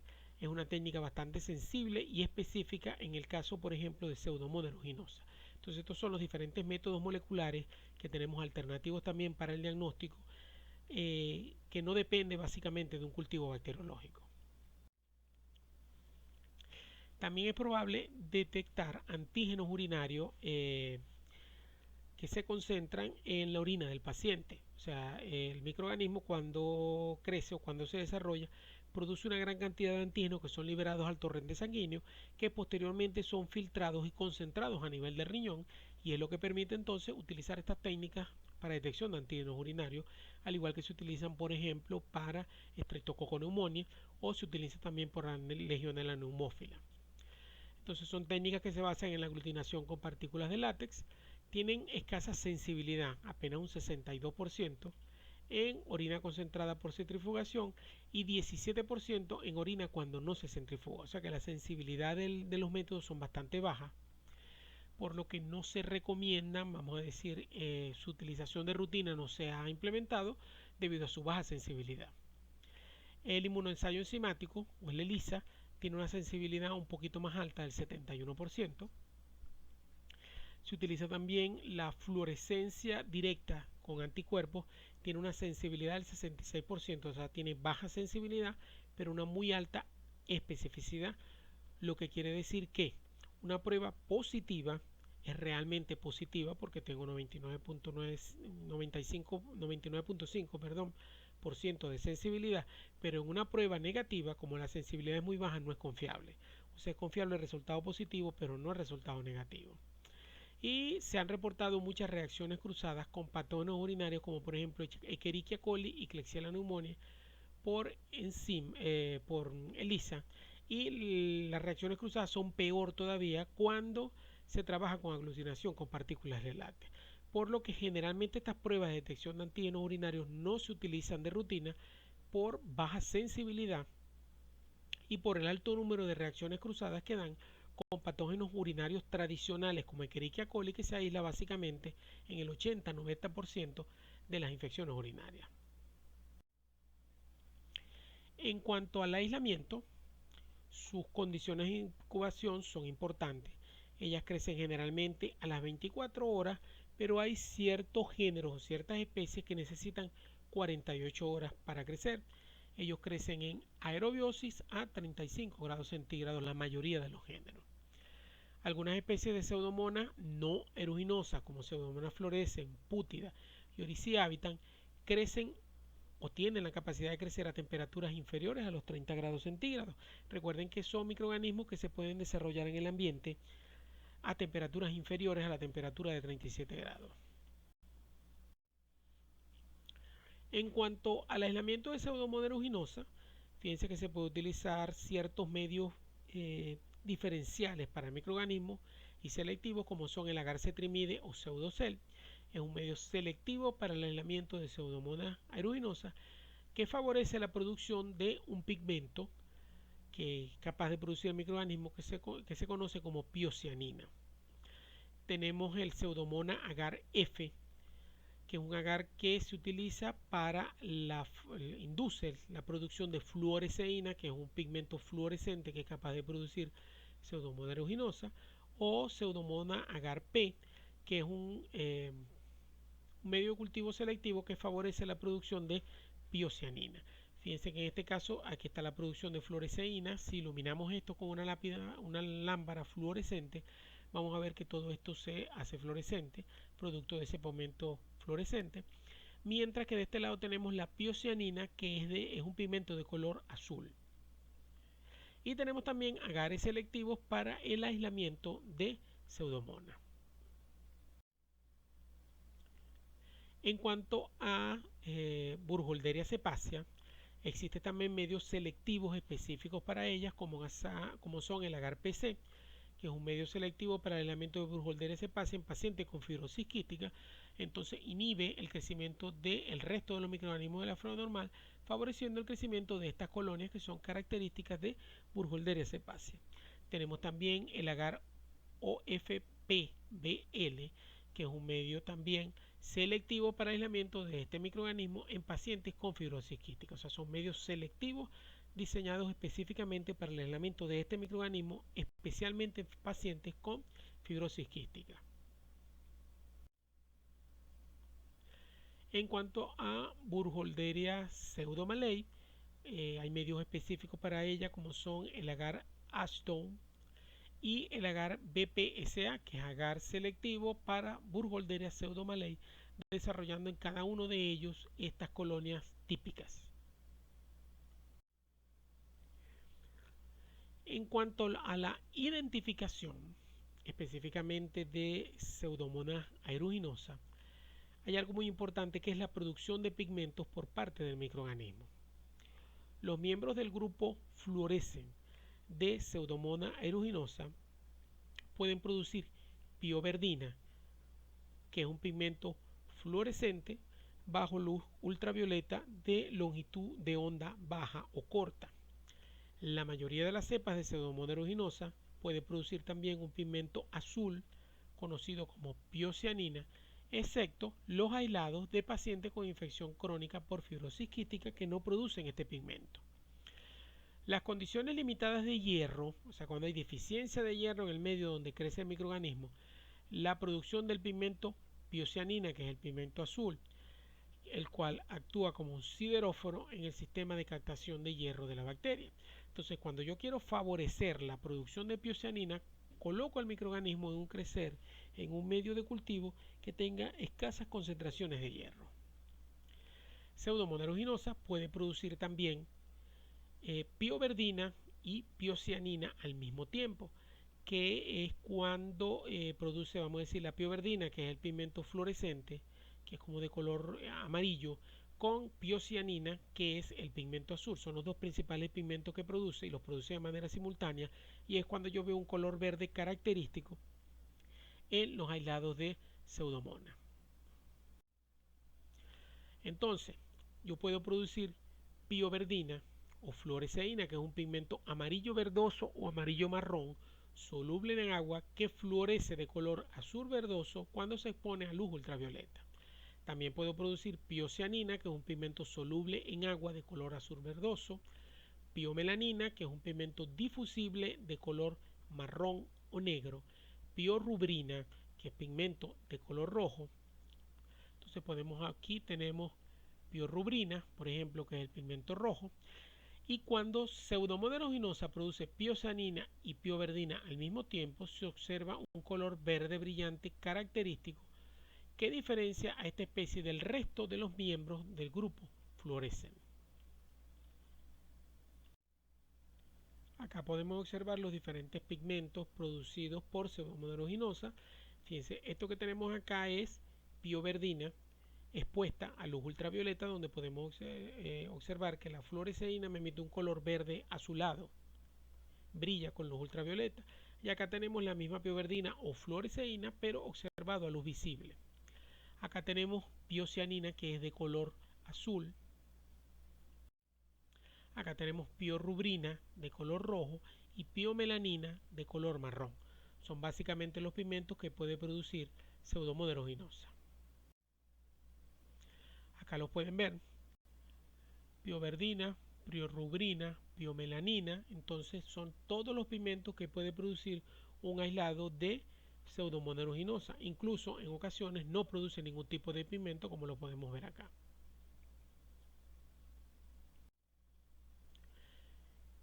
En cuanto a la identificación para hacer diagnóstico, específicamente morfología colonial, Pseudomonas aeruginosa es fácilmente reconocible en el medio de cultivo de aislamiento primario en base a su morfología colonial, que es muy característica. Primero, la producción de pigmentos y un olor característico a uvas que produce el microorganismo cuando crecen esos medios de cultivo artificiales. Las colonias de Pseudomonas en estos medios generalmente son colonias planas de bordes irregulares, y en ocasiones se observa un brillo metálico que se asocia con la autolisis de las colonias. Se pueden observar colonias lisas, mucosas y pequeñas. Las variantes de colonia mucosa son prevalentes en lo que son los aislados de pacientes con fibrosis quística. Pseudomonas aeruginosa se distingue del resto de los miembros del grupo fluorescens, o sea, todas las pseudomonas del grupo fluorescens, por la capacidad que tiene de crecer a 42 grados y la producción de pigmentos como son piocianina, piorubina, piomelanina o cualquier otro pigmento. Son características propias, o sea, producción de pigmento y crecimiento a 42 grados centígrados son características propias de Pseudomonas aeruginosa que la distingue del resto de los miembros del grupo fluorescens. Acá podemos ver, fíjense, esto es el microorganismo creciendo en agar sangre. Fíjense que se produce un brillo metálico en el crecimiento en los medios de cultivo. Aquí lo podemos observar en cualquiera de estos tres medios de cultivo. Este es el crecimiento en agar cetrimide. El agar permite el crecimiento de Pseudomonas y se observan de un color verdoso, que es una característica propia de ella, la producción de pigmento. Acá tenemos colonias mucosas en una placa de agar sangre. Fíjense que son colonias que se ven muy brillantes, se ven como muy húmedas debido a la alta producción del lipopolisacárido de la cápsula. Entonces son colonias mucosas. Incluso cuando se hace una coloración especial para cápsula, podemos observar los bacilos rodeados de un amplio espacio blanco alrededor, que no es más que la cápsula. Recuerden que son características propias de las cepas de Pseudomonas que producen infecciones crónicas en pacientes con fibrosis quística. Acá tenemos, fíjense, Pseudomonas tiene una característica, son colonias rugosas, como pueden ver acá, desde la superficie rugosa. El borde no es entero, es un borde rugoso o rizoide. Fíjense cómo tiene prolongaciones de la colonia que salen hacia afuera.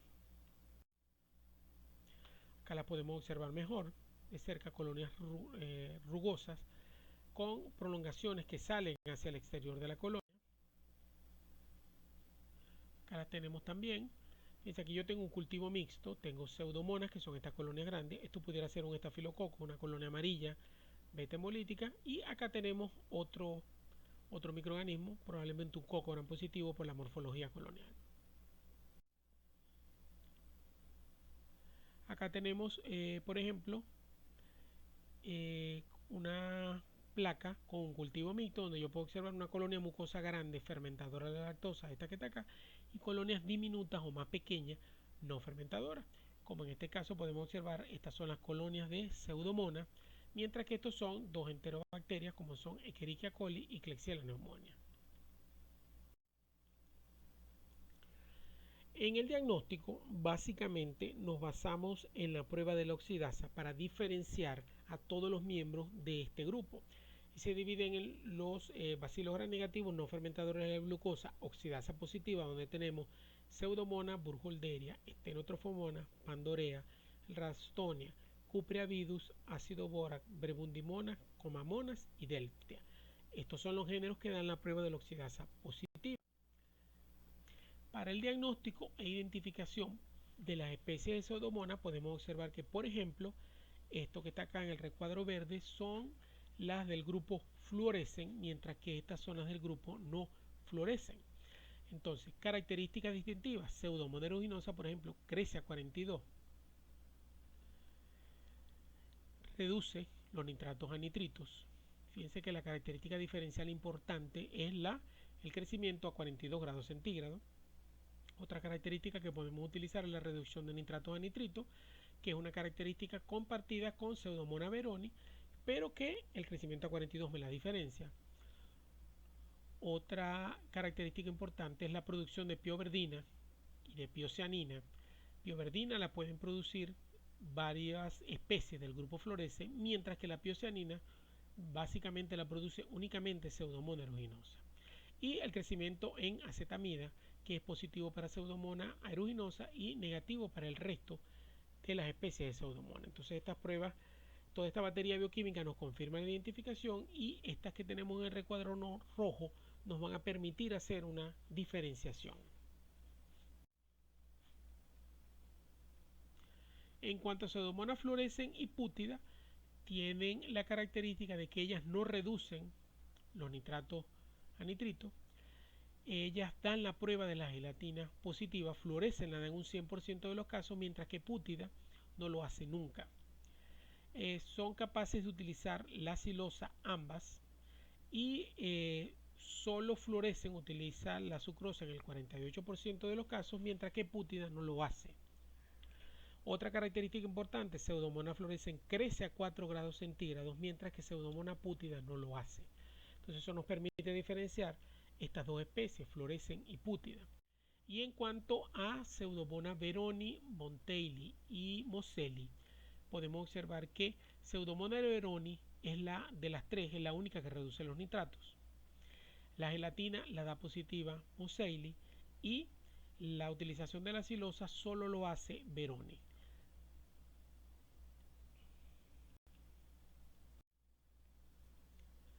Otras especies de Pseudomonas, por ejemplo, estas son colonias típicas de Pseudomonas stutzeri. Fíjense que son colonias rugosas, son colonias con aspecto de coliflor, pigmento blanco. Entonces, Pseudomonas stutzeri y mendocina, además de las colonias características, podemos observar que ellas reducen los nitratos a nitritos. De entre las dos, mendocina es la única que utiliza la arginina. Ninguna de las dos utiliza acetamida para crecer, y la utilización del almidón solo tiene capacidad stutzeri y no mendocina. En cuanto a Pseudomonas alcalígenes y pseudoalcalígenes, Pseudomonas alcalígenes puede crecer a 42, muy parecido a lo que hace Pseudomonas aeruginosa, y utiliza la fructosa en el 79% de los casos, mientras que el alcalígenes, no crece a 42 grados centígrados y no utiliza la fructosa. Y acá tenemos morfología, por ejemplo, de Pseudomonas oryza vitam y luteola. Ellas tienen la característica, fíjense, las colonias se parecen mucho a las que vimos anteriormente, pero tienen la característica, estas dos especies, de producir un pigmento color amarillo o color naranja, como lo pueden ver acá. Entonces, otra característica que distingue a estas dos especies del resto de las especies de Pseudomonas es que no dan la prueba de la oxidasa positiva y que utilizan la esculina. Pseudomonas luteola también es capaz de utilizar el ortonitrofenil beta-D-galactopiranósido, mientras que Pseudomonas oryzavitan no lo hace. Y además de la morfología colonial, la característica de producir un pigmento amarillo naranja. En cuanto a Burkholderia cepacia, acá tenemos la morfología en el medio selectivo BSSA, en agar sangre y en McConkie, que producen colonias no fermentadoras de la lactosa. El crecimiento se da generalmente de 48 a 72 horas, o sea que es un microorganismo de crecimiento lento. Para diferenciar las diferentes especies que conforman el complejo Burkholderia cepacia, utilizamos la prueba de la oxidasa, que es positiva para todas, y utilizamos la utilización de maltosa y lactosa. Vamos a decir, son las principales pruebas que me permiten saber que estoy ubicado dentro del complejo Burkholderia cepacia. Pero fíjense que las pruebas generalmente todas dan el mismo resultado. Por eso les mencioné que era difícil poder diferenciar a las especies del complejo, y por eso es que se reporta complejo Burkholderia cepacia y no Burkholderia cepacia como género Burkholderia, especie cepacia. En cuanto a Burkholderia pseudomalei, ella produce estos morfotipos o morfología colonial en agar McConkie, por ejemplo, y estas en el agar Ashdown, que es el agar selectivo que se utiliza para el aislamiento cuando se sospecha de infecciones por este microorganismo. En cuanto a la diferenciación entre Burkholderia malei, pseudomalei y thailandensis, tenemos la prueba de la oxidasa. Es variable para malei, mientras que para las otras dos es positiva. Tenemos que la que utiliza la arabinosa es thailandensis, mientras que las mótiles son pseudomalei y thailandensis, mientras que Burkholderia malei no es mótil. Adicionalmente tenemos susceptibilidad a la gentamicina. Burkholderia malei es sensible, mientras que Pseudomalei y thailandensis son resistentes. En cuanto al género Ralstonia, acá podemos observar Ralstonia, solanacearum. Fíjense las colonias que producen un agar McConkie. Acá tenemos, por ejemplo, Ralstonia piketty, tanto en agar sangre como en un medio como es el McConkie, colonias no fermentadoras, mientras que aquí son colonias blancas pequeñas no hemolíticas. Este crecimiento se da después de 72 horas de incubación, son microorganismos de crecimiento lento. En cuanto a la diferenciación, tenemos la prueba de la catalasa, que es variable para Piketty, positiva para el resto de las especies. Todas ellas son lisina negativa y dan la sucrosa negativa.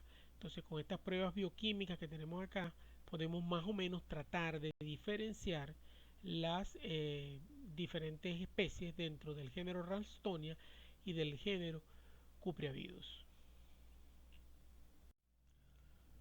Algunas pruebas que nos permiten diferenciar estos dos géneros es la utilización de la glucosa por vía oxidativa. Las especies de Ralstonia, por ejemplo, manitolítica y Piketty, son positivas, mientras que Ralstonia insidiosa y las especies de Cupriavidus son negativas.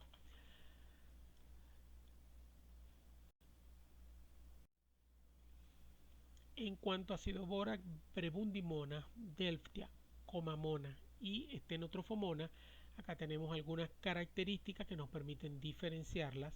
En cuanto a la reducción de nitratos, todas son positivas a excepción de las especies de Prebundimona, que generalmente son negativas. En cuanto a la decarboxilación de la lisina, Stenotrophomonas maltophilia es positiva, el resto es negativa. Producción de esculina es positiva para Prebundimona vesicularis y la utilización de la lactosa es 60% positiva para Stenotrophomonas maltophilia, negativa para el resto de las especies. Acá tenemos otras características distintivas dentro de las especies de Acidoborax. El crecimiento en agar McConkie, Acidoborax facilis, no crece en McConkie, mientras que el resto de las especies sí. Acidoborax facilis no crece a 42, mientras que generalmente las otras especies sí lo hacen. Y Acidoborax facilis no produce pigmento, mientras que las otras especies producen un pigmento amarillo. Acá tenemos Acinetobacter, su morfología colonial. En agar sangre produce unas colonias grises, no hemolíticas generalmente. Acá tenemos calco acético, acá tenemos Acinetobacter baumannii y aquí tenemos Acinetobacter guilloai, creciendo en una placa de agar MacConkey. Son colonias no fermentadoras como todos estos microorganismos. Acá tenemos Acinetobacter baumannii creciendo en una placa de agar MacConkey y Acinetobacter lofi creciendo en una placa de agar sangre. En cuanto a la diferenciación de las especies de Acinetobacter, tenemos ciertas características que nos ayudan, como son el crecimiento a 44 grados centígrados, que solamente tienen la capacidad Acinetobacter baumannii y Acinetobacter nosocomialis. En cuanto a la utilización de la glucosa por vía oxidativa, solamente Acinetobacter soli tiene la capacidad, mientras que el resto de las especies no poseen esa capacidad.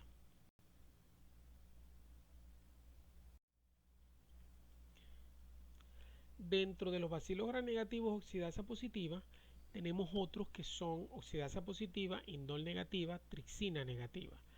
Estos son los géneros Hematobacter, Moraxella, Oliguela, Paracoccus, Cicrobacter y Wolffartismona sitiniclástica. Acá tenemos, por ejemplo, Hematobacter massiliensis creciendo en una placa de agar sangre, y podemos observar en el frotis coloreado con gran que son bacilos gram negativos, que generalmente se pueden observar más largos que el resto de los bacilos gram negativos. En cuanto a la diferenciación de especies de Hematobacter, tenemos que, por ejemplo, para Hematobacter missouriensis produce ácido por vía oxidativa a partir de glucosa, manitol y silosa, mientras que Hematobacter massiliensis no tiene esa capacidad. En cuanto a las especies de Moraxella, podemos observar que la principal es Moraxella catarrhalis, que tenemos sus colonias en agar sangre, y en segundo lugar tenemos Moraxella osloensis, donde podemos observar acá también el crecimiento de una placa de agar sangre.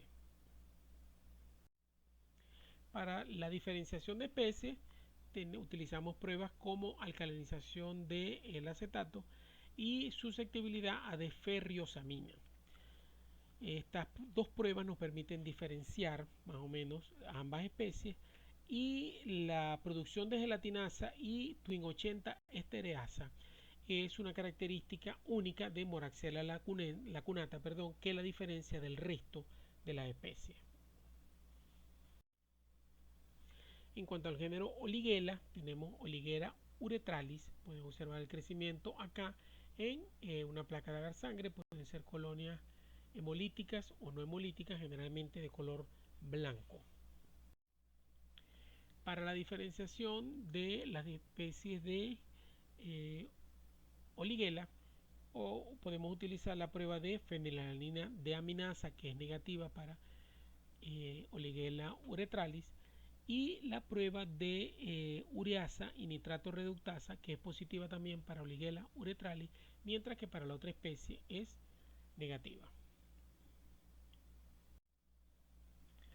Tenemos acá Paracoccus jay, fíjense, son colonias mucosas no fermentadoras en la placa de agar sangre, y que la característica, como les mencioné anteriormente, es que produce unos bacilos gram negativos en forma de dona, o sea, con la periferia bien coloreada y en el centro vamos a decir un espacio claro, producto de una vacuola que se forma dentro del bacilo.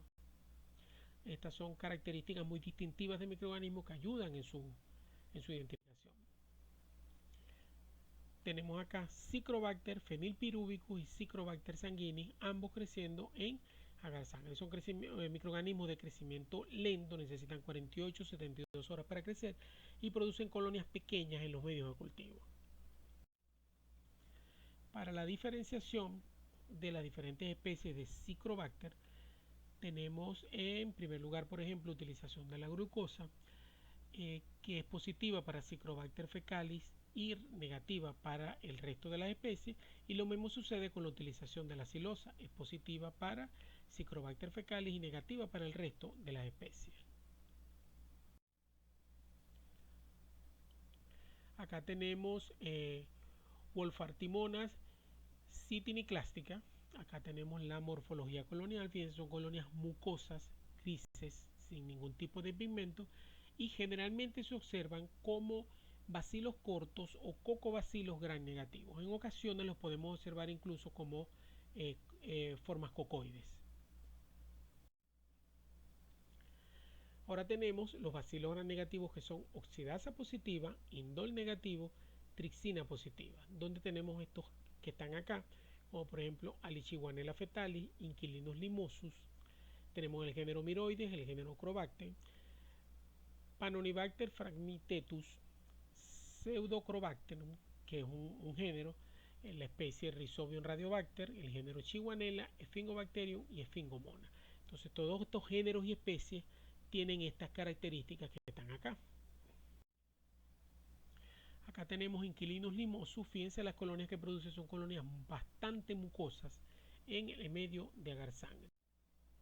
Acá tenemos Miroides, odoratum, que anteriormente se conocía como Flavobacterium odoratus. Y fíjense las características propias de las colonias. Son colonias que irradian hacia el medio de cultivo, son secas, rugosas.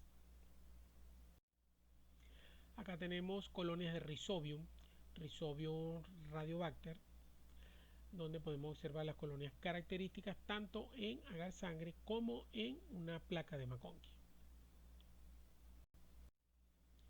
Acá tenemos Chihuanella putrefaciens. Chihuanella putrefaciens, fíjense que son colonias pequeñas y tienen una característica importante, y es que producen un pigmento como amarillo, no sé si lo podrán apreciar acá, que es característico de la especie, mientras que en McConkey podemos observar colonias no fermentadoras de la glucosa. Acá tenemos Sphingobacterium, fíjense la morfología colonial que presenta, y por lo general aquí tenemos Sphingobacterium multiborax. Son bacilos gram negativos bastante largos, bastante gruesos, que es una característica que más o menos nos pudiera ayudar a distinguir esta especie. Acá tenemos Sphingomona paucimobilis creciendo en agar sangre y creciendo en agar McConkey. Para la diferenciación tenemos, fíjense, toda esta batería bioquímica que nos permite más o menos realizar una diferenciación de los diferentes géneros.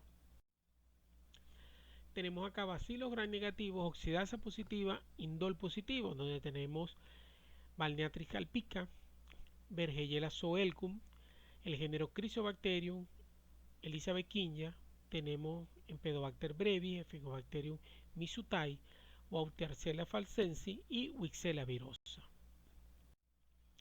Acá tenemos las colonias características de Bergeyella. Fíjense que son colonias con una morfología muy típica, son colonias mucosas.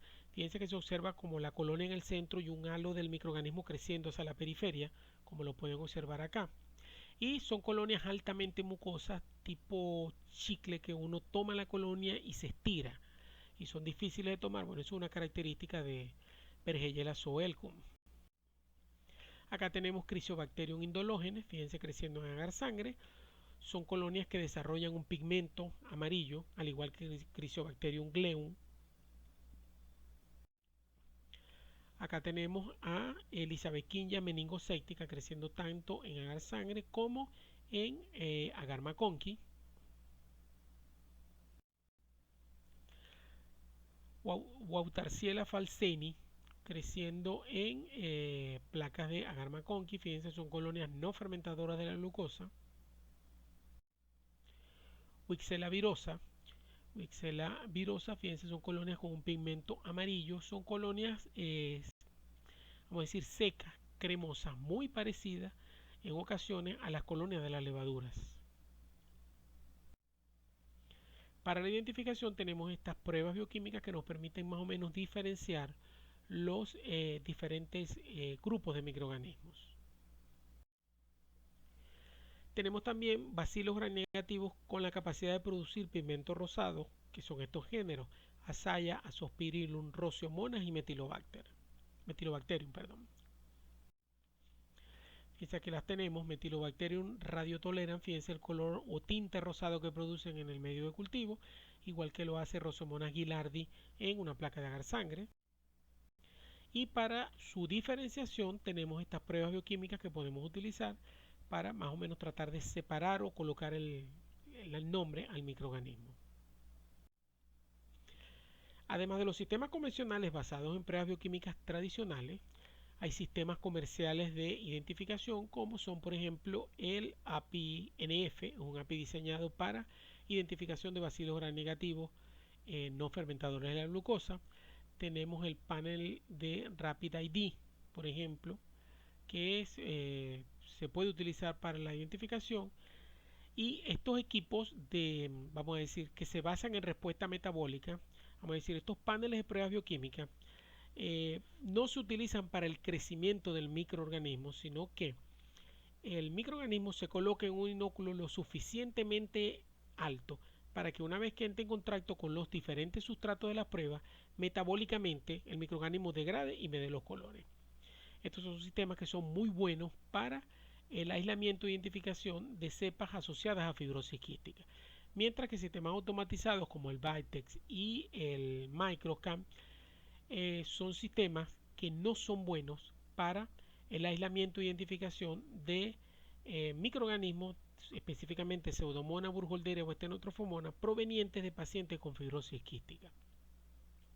O sea, son muy buenos para identificar y aislar otros bacilos gram negativos no fermentadores o la mayoría, pero no son buenos para los casos de pacientes con fibrosis quística.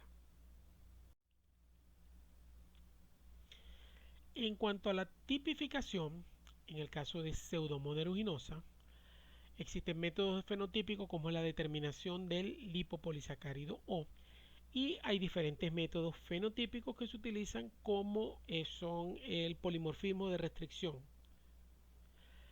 que vamos a decir, tipifica específicamente el genoma de la exotoxina A, el gen de la exotoxina A. Tenemos la electroforesis de campo pulsado, que se encarga de tipificar todo lo que es el cromosoma del microorganismo. Y tenemos también métodos basados en PCR, como el RAPD, y el análisis de polimorfismo del ADN amplificado al azar. Y tenemos también la tipificación mediante secuencias multilocus, que es el MLST, que es otro método genotípico que se puede utilizar para tipificar Pseudomonas aeruginosa. Es importante tipificar a nivel de laboratorio aislados de Pseudomonas aeruginosa, sobre todo en ambientes hospitalarios donde el microorganismo puede producir brotes. Y la manera de determinar si de verdad el brote es debido al microorganismo es haciendo tipificación, generalmente mediante métodos genotípicos. Acá tienen las tablas de resistencia natural para cada grupo de microorganismos. Por ejemplo, el complejo Acinetobacter baumannii calcoacético es resistente a todos estos antimicrobianos que están acá. Y adicionalmente, él generalmente es multiresistente a todo lo que se utiliza para tratamiento. En cuanto a Acinetobacter hemolítico, él es resistente natural a la micacina. Esto se debe a la presencia de una acetiltransferasa 6' que tiene la capacidad de inactivar a la micacina, pero que no puede activar a la gentamicina, por lo que la gentamicina sí puede utilizarse para el tratamiento. Acinetobacter leofi es resistente a cefalosporinas de primera y segunda generación, incluyendo cefoxitina, y generalmente es sensible a múltiples antibióticos, lo que lo diferencia de Acinetobacter del complejo baumannii calcoacético. En cuanto a Cromobacter, es resistente a aminopenicilinas con y sin inhibidores de beta-lactamasa. Es resistente al Astronan, cefalosporinas de primera y segunda generación, aminoglucósidos, fluoroquinolonas y cloranfenicol. La multiresistencia a beta-lactámico se debe principalmente a la presencia de una beta-lactamasa cromosómica inducible que está presente en el microorganismo, y el cefepime presenta menor actividad in vitro que la sectacidima. Es una característica que permite a nivel de antibiograma identificar esta especie. Acá tienen también los patrones de resistencia para Alcaligene fecalis, el complejo Burkholderia cepacia. Fíjense que este complejo Burkholderia cepacia es multiresistente de manera natural a todo lo que son aminopenicilinas con y sin inhibidores, Astronan, cefalosporinas de primera y segunda generación, a los carbapenemas, a los aminoglucósidos, polimixina, cloranfenicol, a las quinolonas y al trimetoprim. Entonces, un microorganismo multiresistente de manera natural a todos estos antibióticos, lo que dificulta el tratamiento de los pacientes con infecciones producidas por este microorganismo. Acá tenemos Burkholderia pseudomallei y Mallei, y los patrones de resistencia natural. Acá tenemos el resto de las especies: Chrysobacterium, Elizabethinia, Miroides. Entonces esta tabla nos indica a qué es resistente de manera natural un microorganismo. La resistencia natural es la resistencia propia del microorganismo a estos antibióticos. Acá continuamos con Pseudomonas aeruginosa, por ejemplo, es resistente a las aminopenicilinas con y sin inhibidores beta-lactamasa, a cefalosporinas de primera y segunda generación, incluyendo cefoxitina, cefotaxima y cetrazona. Es resistente entonces a beta-lactámicos, cloranfenicol, quinolonas, macrólidos, novobiocinas, sulfonamidas, tetraciclinas, incluyendo minociclina, trimetropin y aminoglicósidos, o sea, resistente a una gran cantidad de agentes antimicrobianos debido a la presencia de sistemas de flujo activo de antibióticos. Acá tenemos los patrones para Pseudomonas tuseri y Pseudomonas fluorescens y pútida. Acá tenemos la resistencia para Stenotrophomonas maltophilia, Chihuahua alga y Putrefacien. En cuanto a las pruebas de susceptibilidad para estos microorganismos, el método del disco está disponible únicamente para Pseudomonas aeruginosa, Stenotrophomonas maltophilia, Burkholderia cepacia o cualquiera de las especies de Acinetobacter, lo que quiere decir que cualquier bacilo gram negativo no fermentador de la glucosa que no sea estos cuatro que están acá, no se puede utilizar el método de Bauer y Kirby para determinar su susceptibilidad, sino que se debe utilizar un método de dilución, como es la determinación de la concentración inhibitoria mínima, que se puede utilizar incluso para todos los bacilos gram negativos. Entonces es importante que tengan claro que el método del disco solamente sirve para estos. Cualquier microorganismo que no sea uno de estos que está acá, obligatoriamente se debe hacer concentración inhibitoria mínima. El documento M100 del CLSI nos indica que en el caso de Pseudomonas se debe probar ceftazidima, gentamicina, tobramicina, piperacilina, tazobactam, amicacina, astronan, cefepime, ceftazidima, bivactam, cectolozano, tazobactam, ciprofloxacina, levofloxacina y carbapenemes como imipenem, meropenem y doripenem. En el caso de Acinetobacter, Burkholderia complejo Burkholderia cepacia, Stenotrophomonas maltophilia, estos son los antibióticos que se deben probar por el método del disco o por el método de CIM, mientras que para el resto de los bacilos gram negativos que no son enterobacterias y no pertenece a Pseudomonas, Acinetobacter, Burkholderia o Stenotrophomonas, se deben utilizar estos antibióticos únicamente por el método de concentración inhibitoria mínima. Bueno, como pudieron ver, este es un grupo bastante diverso de microorganismos cuya característica principal es la incapacidad de fermentar la glucosa y que están involucrados, son patógenos importantes para el hombre, principalmente los géneros Pseudomonas, Burkholderia, Stenotrophomonas y Acinetobacter, y que sin embargo el resto de los géneros y especies son capaces también de producir infecciones en el humano, pero cumpliendo ciertas condiciones especiales. Bueno, gracias.